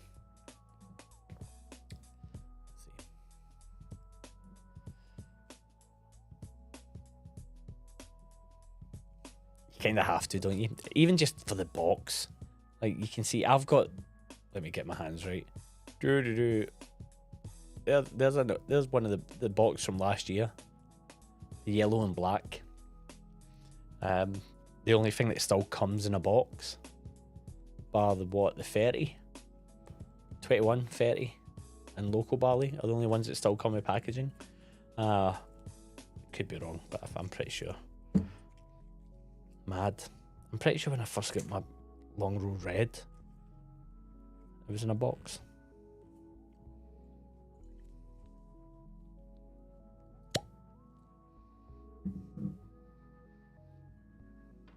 We'll see. We'll see how this goes down.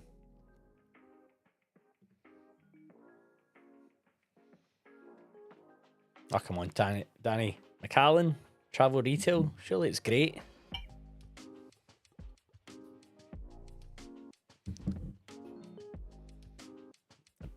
There you go. That's more accurate colour.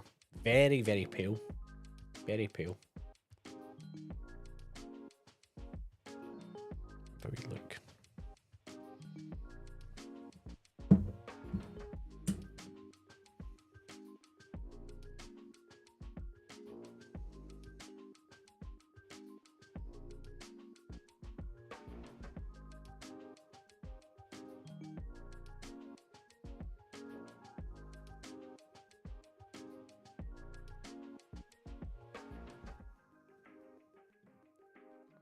I hope you all get the chance to catch up. I think what's really nice about this chat, I've noticed, is a lot of you actually know each other as well through other whiskey channels, through events and stuff like that. And I can't wait for this year to be able to meet a lot of you more and spend more time with you in person.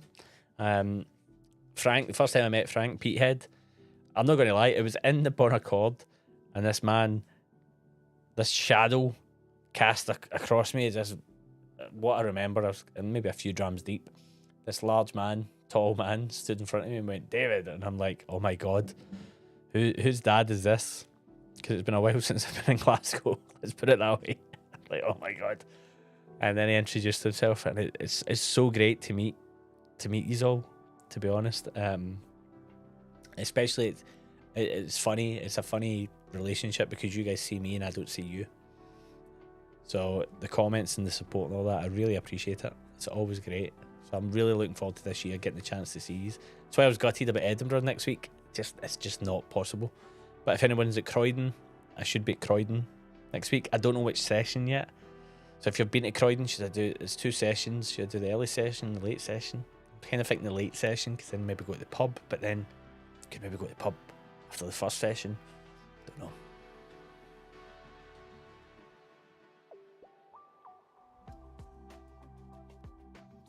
I put this comment up from Lowlander. Glengarry 12 for 38 quid.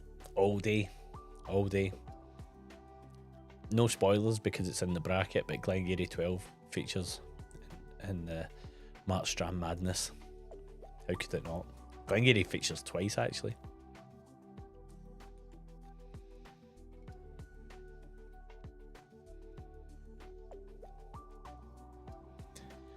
Honestly, Black Lodge Whiskey Festival, the reason I had my brother and some friends down on Thursday was because my wife's away.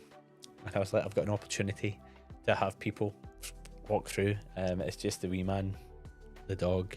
He's he's a cockapoo, so he's quite anxious with strangers.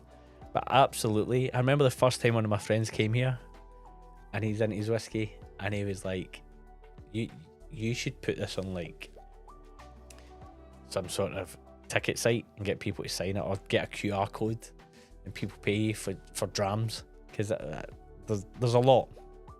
There is a lot, but that's not the point yet. The point's to be shared."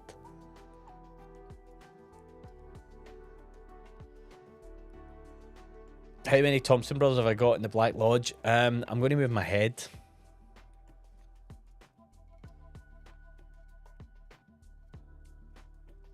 They're all 2 deep. So that's what? Quick, some 3, 6. I don't know. I've maybe got like 20 odd. And then I've got some up in the house. I've got more single casks in the house. In my study. Because I need a backdrop for work. So I have them there next to the chichiboos. Because I keep them up there because of the temptation. If they're down here, they'll get opened. And yes, I know that all whiskey should be opened and whatever, but some of them I do like to just hold on to. The chichiboos are the London editions. And I've just been collecting them for the last few years. And they've got pretty boxes. So they look good.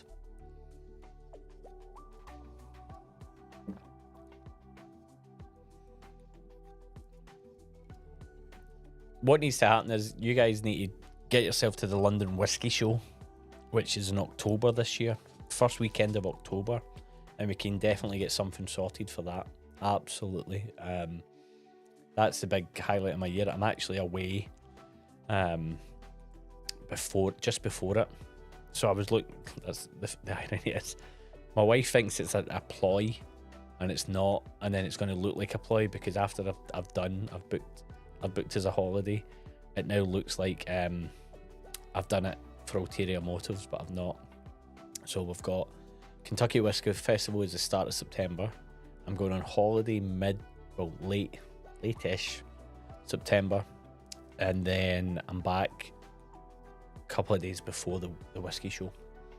So I was thinking about this. I was actually thinking about this the other day, trying to organise something for afterwards. But the problem is, you're at the whiskey show all day. Whatever you organise after that, is a nightmare. And now I understand why Roy organises something for the next day. But the whiskey show's a 3-day event, so it does Friday night, Saturday day, Sunday day. And so if people are about, if they're only doing one day, then fair enough. Maybe organise something on the Sunday. So I think that might be the call. I might try and organise something for the Sunday if people are keen. It's more a case of just, and I'm not doing. I do it just because I like to. I'm one of those guys that is the organizer of the groups. I like planning. I like doing all that. So I'd be more than happy to figure something out. Could also just go to not Dram. We could also just go to like my favourite whiskey bar in London, which is Swift in Borough. It's fantastic. Really nice people, really nice atmosphere.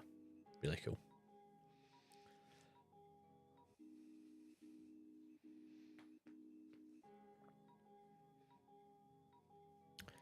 Just going through the chat. Danny, I know I answered that and it wasn't being blasé or that, sorry. Yeah, I've not bought any for a wee while. And it's not because I didn't want to. There's been bottles I wanted. I really wanted the Ardnock, which was the Ardnamurk and Dornock mix. I didn't win it on ballot. It's the first bottle I've not won on ballot for a long time. And I don't know if that's because I've not been buying many or whatever, but I was tempted by the Tullabarden, the Highland Spring Edition one, but I need to watch it. But Alan, the whiskey friend, he's put up his review of it, so I'm going to watch that first and see what he thinks about it, because it's got quite a not. There's a few things he likes that I don't like, and vice versa. But I've been intrigued about that one because independent Tullabarden Whiskey Sponge put out that Tullabarden last year, and it was fantastic, heavily sherried. Whereas the more standard Tullabarden, I could take it or leave it, to be fair.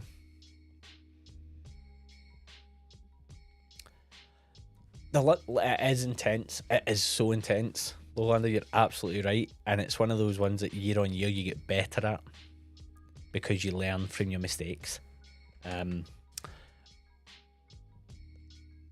If you've never been, and if you're coming from Scotland down, you need to do a couple of days. The Friday night one, I've been to a couple of times. It's a bit of a piss up, and it can be alright. It can be alright, but there can be quite a few arseholes who have just came. I've seen some shitty shit happen, like people organ like dream drams and get a good deal on it and then bottle it up, and then I've seen them try and sell them. It's weird as hell. So I stopped going on the Friday for that reason, because I was trying to make videos as well. If you're just going for a drink, fine. You can buy a weekend ticket. Absolutely go to Friday, then you can scout out what you want to do, but you can do that with the maps anyway. Saturday this year that passed, I really enjoyed it because the year before I went with a very hard content plan in mind, and I did it all. And then I put the video out, and the videos just don't do that well. You speak to anybody that does whiskey show videos, and they just don't do that well. And I kind of, part of me didn't enjoy as much of the show because I was too focused on trying to get the videos out. In my head, I was editing in my head as I was making the videos. So that year just passed, I went in and I was like, you know what? I'm going to go where I want to go, and I'm going to video what I want to video, and I'm going to put out a video that's a little bit looser, but still involved. And that's why I put out that one that was like, because I'd done a show already, and I was like, right, I'm going to put Whiskey Fringe in with this, and then I'm going to go to Glasgow and I'm going to compare them and whatever. It's fantastic in terms of, especially for bourbons and for world whiskey, far more. But also it's a good get together.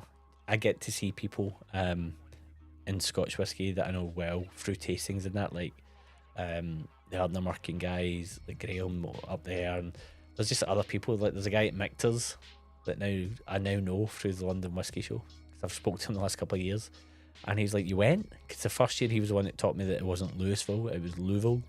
And And then I saw him this year and I was like, oh, I went. And he's like, what I said, I tried to reach out to you, but never heard on Instagram. He's like, no, you need to do it this way. Email and give me his card.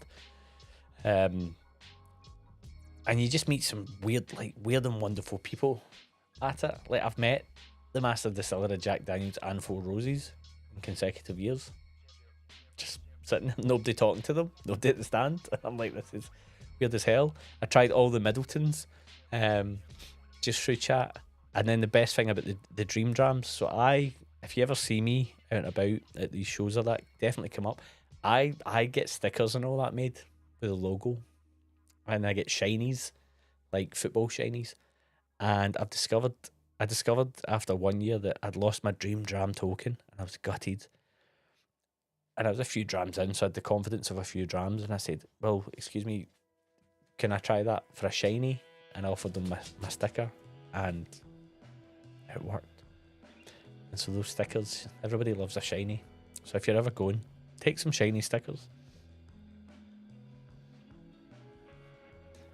Anyway, I'm off on a tangent there. Absolute tangent.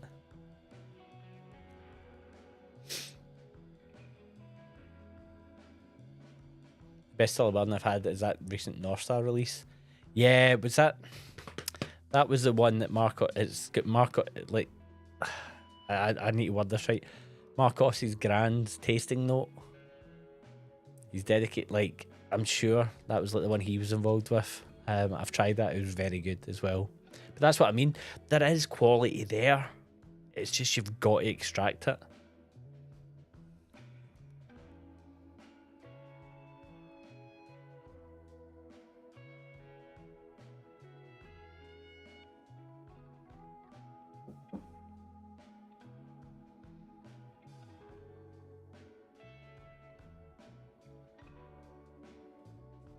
James, are you talking about the Tullabarden?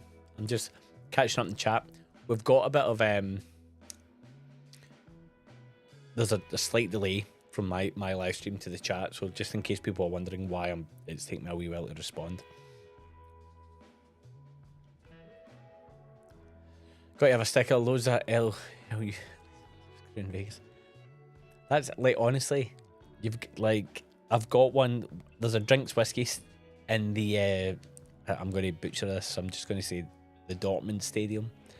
I was at the England-Holland semi-final in the Euros, funnily enough, with another Scot and 2 English. And that entire day kept going on about how Ollie Watkins has to start, one of the English guys, and then Ollie Watkins scored the winner, didn't he? So, and I jumped up, I jumped very high for my short stature, and got it quite high up. As you come in the stand, and I was thinking about that today, and I was like, because I was thinking I need to get more stickers made, and I was like, imagine one day somebody goes to Dortmund who's happened to have seen my channel and they clock that, what would they think? But instead people are just going to be like, oh, there's a Glencairn, shiny Glencairn.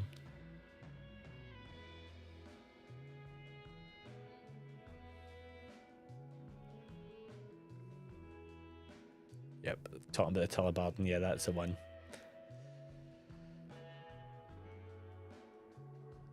So you think my thing like an old man, hey? No comment. All love in here, guys. All love. I know you're jesting.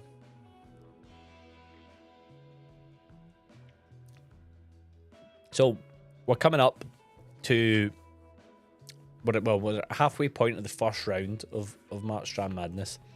So far, if you've watched it, whatever, who's contenders? Who do you think is going to win? Because genuinely, I don't even. There's too much to do, so I've not had the time to think about who I think is going to be the winner. I'm just taking it one dram at a time, getting through them. And also, we're now in March, right? So last time we did this was February. We're now in March. Q1, business term Q1, coming to an end. What's been the whiskey highlight so far for you? Has it been one of the Springbank releases? Has it been discovering something new? Has it been a bourbon? Has it been, maybe it's not even whiskey, maybe it's wine or something like that? Is there anything that's kind of turned your head a little bit?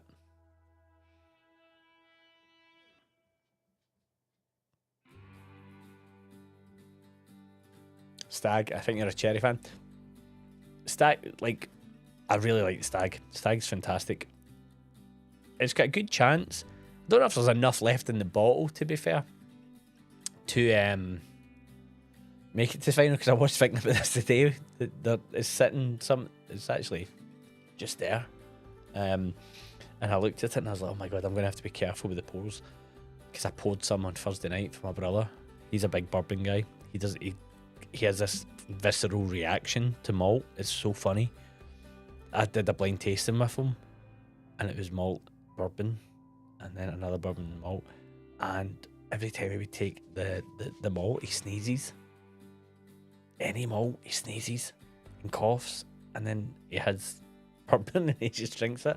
It's weird as hell. But anyway, Stag's got a chance. There's some other ones though that are just, it's quite funny. It all depends on the side of the draw. The next 8, so the next 8 coming, there's some mad stuff happens. Like, I can tell you that I'm editing them just now, because I've had, obviously, I can't film and edit in the same day, so I'm doing them in batches. And even I'm like, oh my god, you can see my face. You can, especially the video tomorrow, you'll see my face, and you'll be like, I'm just being honest. And it's tough. It's tough. So I don't know who's going to win it. So that's why I'm like, do you guys think you know who's going to win it? Have you looked at the draw? Have you spent time? Because I've not. I'm just going day at a time, try to get through them. I would say yes, Lowlander, to be fair. Hence why I always have like a can of lager. Like, I like a half and a half. Call it the bartender in me, but I think that I don't want to think about the beer, so I just need the lager to be like Pilsnery, Hell style, like just something not too much. Tenants goes great. Tenants is fucking good. A wee half pint of Tenants. There's a reason. Nice to my barman. It was half and a half. But they used to do like half a heavy, or 80 shilling or something like that with a whiskey. But I think the craft beers can kind of take away a wee bit because they're so flavoursome. Or maybe a higher proof. Maybe that's what it is. Whereas I think lager just works quite well. The coldness. A fantastic one that works well with whiskey is, if you can get it, and it's bottled, the Augustina, like from Munich. It's brilliant.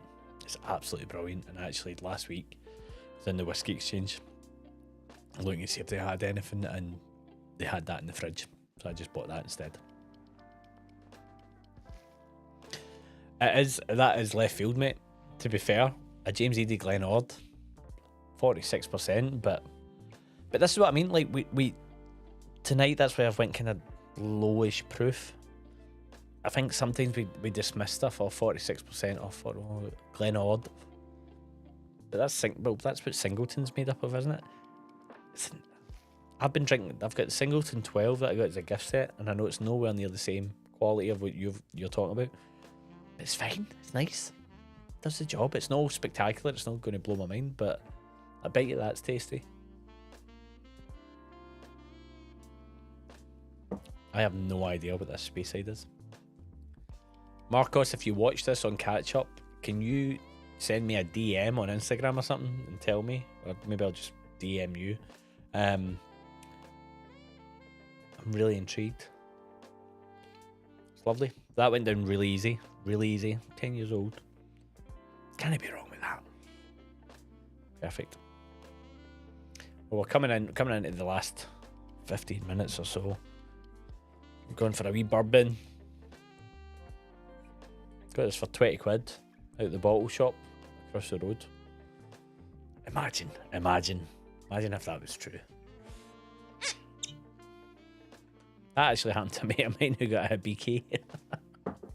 He got a Hibiki at the corner shop. It was a Hibiki age statement, and he bought it. This was before COVID, and he bought it in like East Ham in London. 55 quid. And then we got any whiskey during COVID and stuff, and we looked up the price of it, and it was like going for hundreds and hundreds of pounds. And he's like, selling it, and went back to the corner shop to see if they had any more. Obviously they never, but a pool like that is never happening in a lifetime anymore. Imagine you just go to your shop and just...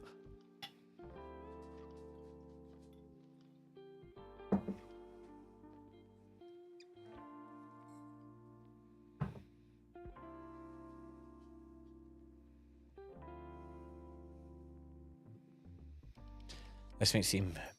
I'm assuming that means bougie. Imperial HP Stout and cola on a chaser's a little treat for me. Nice.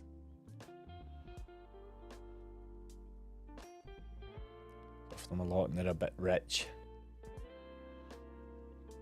The pub near to my workplace always had German beers. Yeah, Augustina Hells, honestly, is... I would go as far as saying it's probably pound for pound my favourite beer if it's on offer, if it's available. There's a pub at London Bridge, Borough Market, the back of Borough Market, a great beer pub. It is a beer pub called The Rake. It's opposite the Hawksmoor restaurant. It's just right next to the main food bit at Borough. It's got a tiny little beer garden. It's tiny inside. It's so tight. They always have amazing like guest brewers come and all that kind of stuff. And I was in there this week for a work meeting of all things, and I walked in and I don't even look at the taps. I just saw the fridge and I was like, that. And they have the glassware as well, and I was like, nope, just the bottle. I'm a heathen. And yeah, I just had a couple of bottles of that, and I was just like, oh, it took me back. It was sunny as well, finally, and I was like, this just reminds me of last summer being in Munich, because I was in Munich twice, because I went to Oktoberfest as well for the first ever time. Just the dream, the absolute dream. And then we went to Augustina again, the main place after the Oktoberfest. Can barely remember that, but we went during the Euros and watched football in the beer garden. If you ever get a chance to go, please just go to Munich. It's a fantastic place. They're built for groups of people to go and drink beer.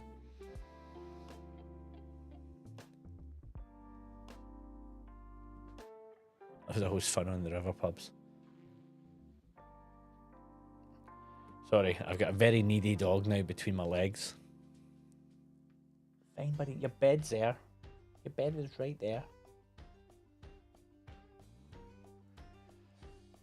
We'll get him, don't worry, you'll get to see Alfie before we finish the stream. Right, into this. Rip Van Winkle, Old Rip. 10-year-old bourbon. It's brilliant. I love it. I really love this whiskey. The 12, the Lot B, fantastic. If you've never had Pappy, Van Winkle, anything like this, technically this doesn't fall under Pappy because it's not. It's Old Rip. And then the Lot B is also Van Winkle. Pappy only kicks in at 15, but they all fall under Pappy. The Pappy 15 is probably the best Pappy. There's the 23-year-old and whatever, and I think there's a 20. Too oaky. Bourbon can't last that long in a barrel, in my opinion. It's too oaky. It just tastes like wood. And we have had that with... You've had Scotch that's like that. But this one for me is just because it's young enough and it's fruity and whatever. I don't know what I don't actually know the mash bill on it. If it says, but it's all from Buffalo Trace. It's all made at Buffalo, and when you go to Buffalo Trace and you go on the tour, they literally say, right, that warehouse there, that's where all the Pappy stuff, Van Winkle lives. That's all the Blantons, and then the rest is this, and it's just mash bill, how they make it and store it. It's the same climate, same bar. Like it's weird. It's weird that one place makes so many, like the Stag and the variants and all that, and they all are slightly different. Eagle Rare. Just a mad place, and it's again, that's why it's in my head. I'd love to go back and do more because it was so fleeting last time. I don't think I'd be as distracted. Try to justify it myself. Under Cannon Street in a tour of half a mile. What? Sorry, James, you're going to have to catch me up. Under Cannon Street in a tour of half a mile. Explain, please. And then, Craig, have you got a Blanton's or E.H. Taylor? They seem easier to get. I've got Blanton's. I've got I got a Blanton's before it went out, before they closed down, sadly. Tipples in Manchester.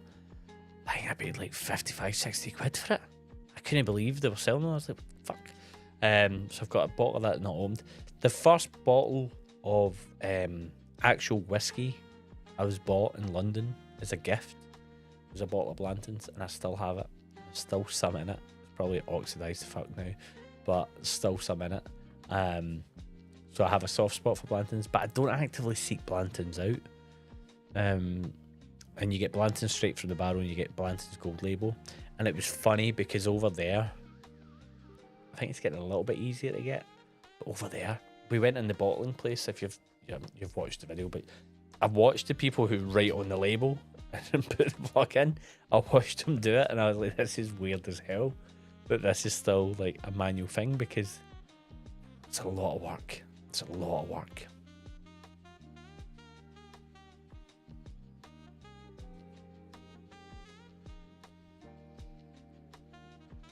Pub crawls, right? Okay, finally. Yes, I understand now. Because your comment before was you can find good ones both sides, but also on the walk down to Deptford. Bermondsey Beer Mile. I need to do the Bermondsey Beer Mile in London.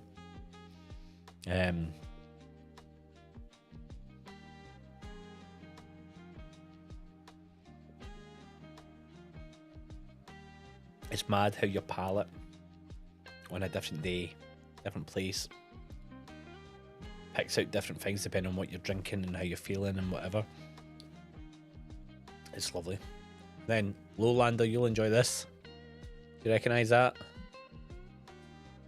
See if I can do the usual block your face so it focuses.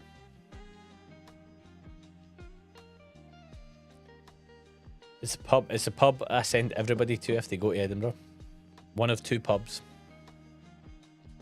that I send everybody to, and they're within walking distance of each other, which is in Edinburgh is walking distance to every pub, to be fair.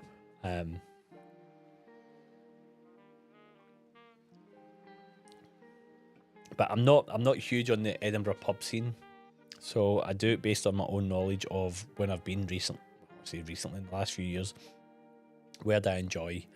Why do I enjoy it? Why should you go? And so the second pub, not that pub, but that is Bow Bar. On that, I can never remember the name of it. In fact, I lived in Edinburgh and I can't remember the name of it. Curvy Street. They'll try and claim Harry Potter stuff and all the colourful bars, but Bow Bar for the pie. Got to go for the pies. And there was one of the girls I work with is a Kiwi. She's left work now, but and her and her boyfriend and her friend were going up. Like, where should I go? And I said, you've got to go to Bow Bar, and you've got to go to Bow Bar by get there about 5 to 11. She's like, I've looked it up, I think it opens at 11. I was like, get there about 5 to 11 so you can get a pie. And she went, and she I said to her, she came back after the long weekend. I said, how'd you go? She went the first day, too late. I said, what time did you get there? She goes, 12:30. No pies left. I was like, I told you. And so she went, and she said, but we went the next day, and we got there early, and we got the pies, and it was amazing. I had some whiskey, and I was like, at 11, and she goes, yeah, because it was a weekend. Only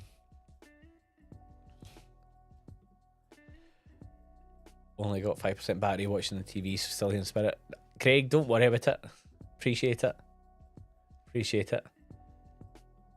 Well, I thought I recognised that glass. Yep. I got that for free. Offered to buy it. And I was like, can I buy one? And he just went, yeah, take one. Very nice. Very kind.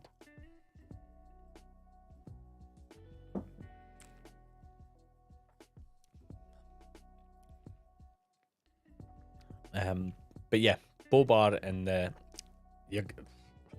this is the beauty of this one-way communication.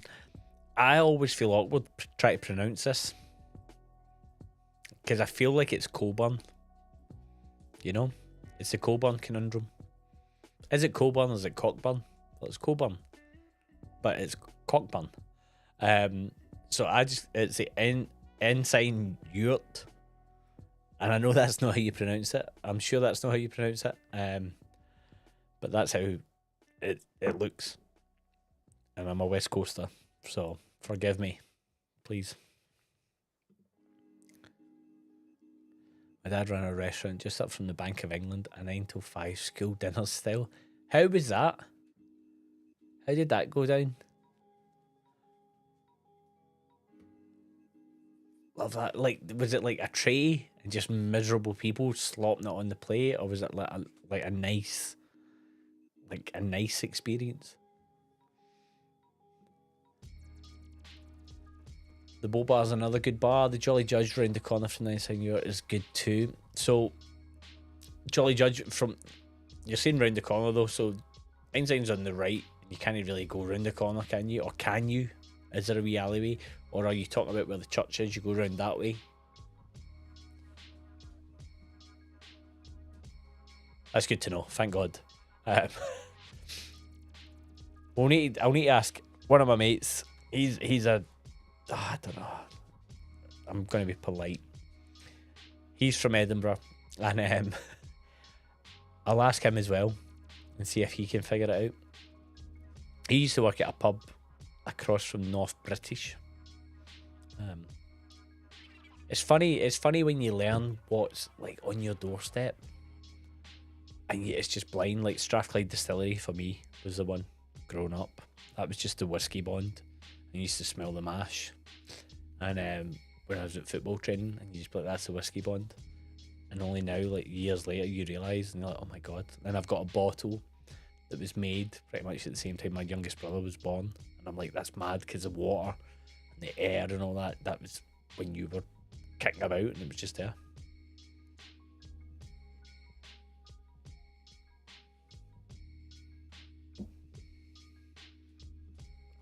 School dinners with Nigel Farage.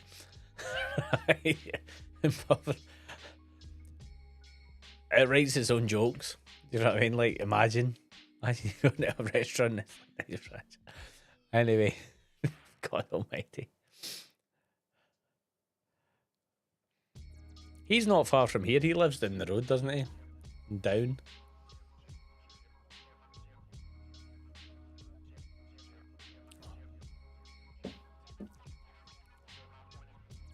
It's funny. It's so funny that.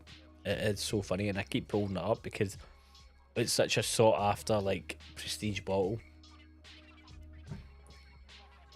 And it's good, but you come off the back of malt to bourbon. I can understand why, like, Bruzel and stuff are like, I don't like, it's too malty, whatever, because it's such a different palate profile.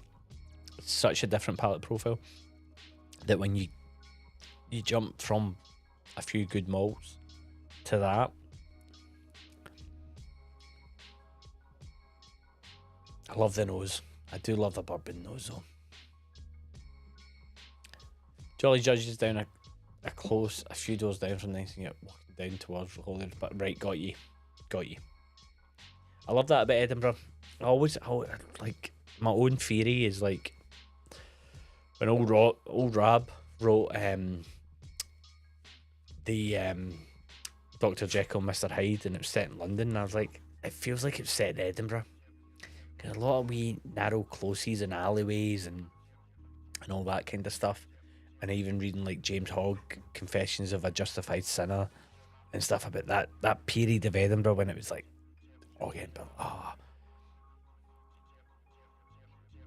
For me, Edinburgh's perfect time for me is the autumn. I don't know about you. I don't know if that's because when I lived there, I lived during the Fringe as well, and I was like, oh, thank God everybody's gone. But autumnal Edinburgh, winter's fantastic, but it feels different. Doesn't capture the magic of Edinburgh. Edinburgh is just like, there's just that autumnal weirdness. Really captures me, and the pubs are fantastic as well. Yeah, I liked him, but we don't ask about his politics for lunch. Yeah, no. We're not going to go there, James. We're a light and breezy live stream this evening.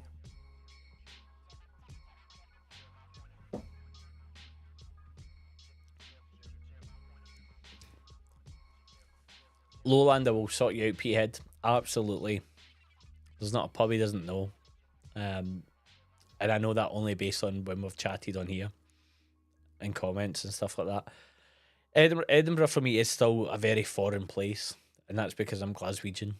And I remember when I first got I remember going for an interview. So my first job in my career that I have now was 13, 14 years ago. And it was in Edinburgh. I lived in Glasgow and I had to get through Edinburgh. And I said to people in the pub I worked in, right, I'm going for this job in Edinburgh. And they said, oh, you staying overnight? And that's the common reaction. I don't know if it's the same Edinburgh to Glasgow, but that was the common reaction because it feels so far away. Living in London now, like, the commute is nothing. But Glasgow, Edinburgh on the train, 45 minutes, give or take. And it's like it is the other side of the world, isn't it? And it's so funny, and just that mindset. And yeah, I've been with my wife, and we went from Glasgow to Edinburgh on the train, and she's like, "Hey, what, you must have came here all the time." And I was like, "As often as you go to Paris from London?" And she's like, "Never." And I was like, "Exactly. We just never cross-pollinated two worlds." And the Fringe is the perfect example of that, of just like the Glaswegians I grew up with and whatever. And granted, I'm at East End of Glasgow and I was a barman and whatever, but just the idea of going to the Edinburgh Fringe, so foreign. No, not at all. So I don't have that. I just don't have that kind of. I'm just trying to see what he's doing. Oh, he's playing with some strap.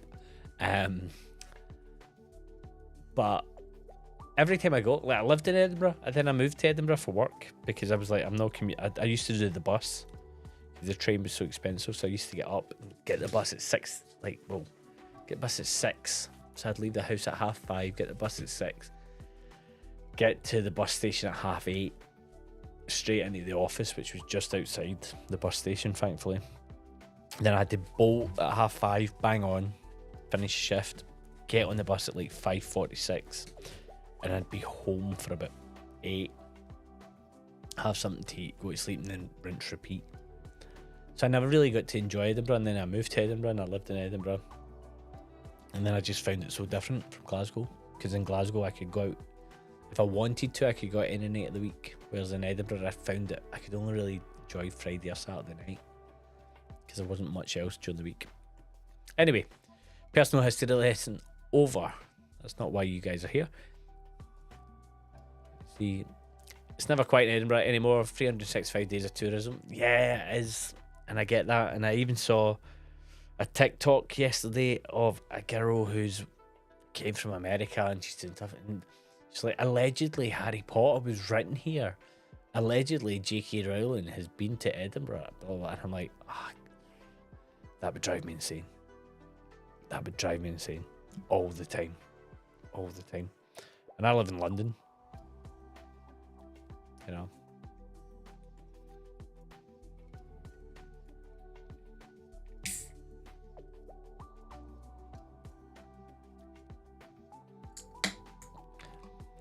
You're missing out on culture. I'd say maybe a slightly skewed Dirty Jokes version, but good fun. Right.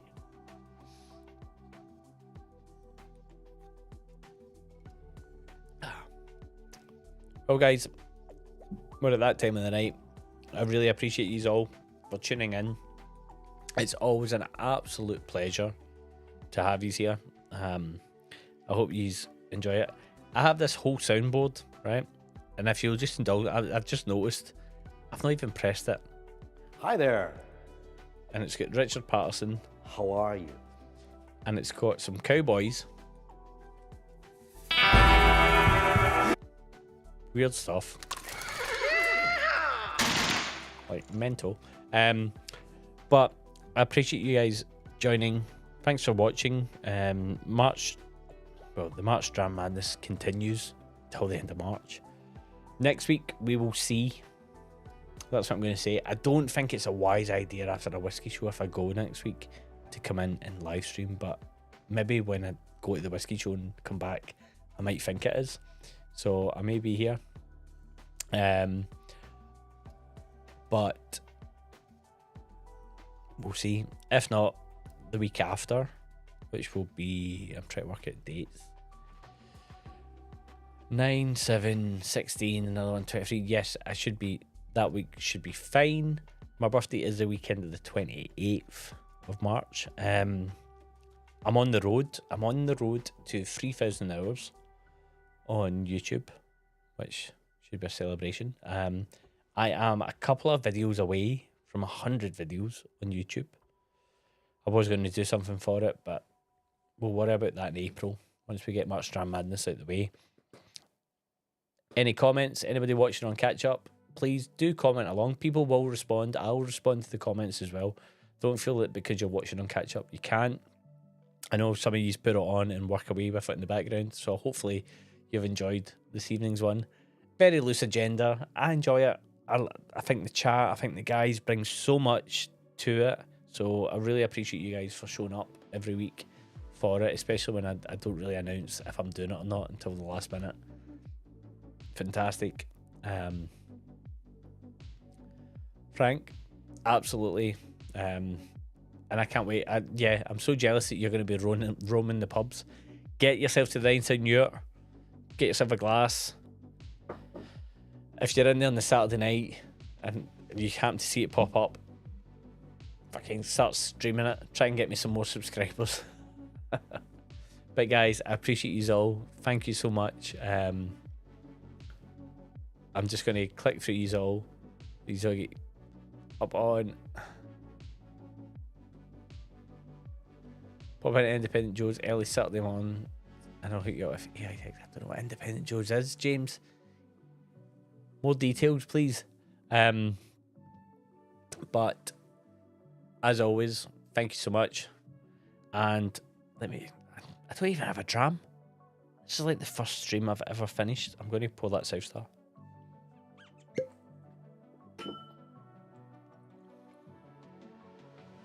As always, guys. Oh, dog, Lowlander. You've caught me. He's lying here. Let me see. Alfie, come here. Up. Come up. Oh, he's decided he doesn't want to jump up. There we go. Can you see him? There he is. Let me hide comment. No, he's too dark. Up. This is who's been clawing at me the entire stream. Right down. There you go. We got to see him.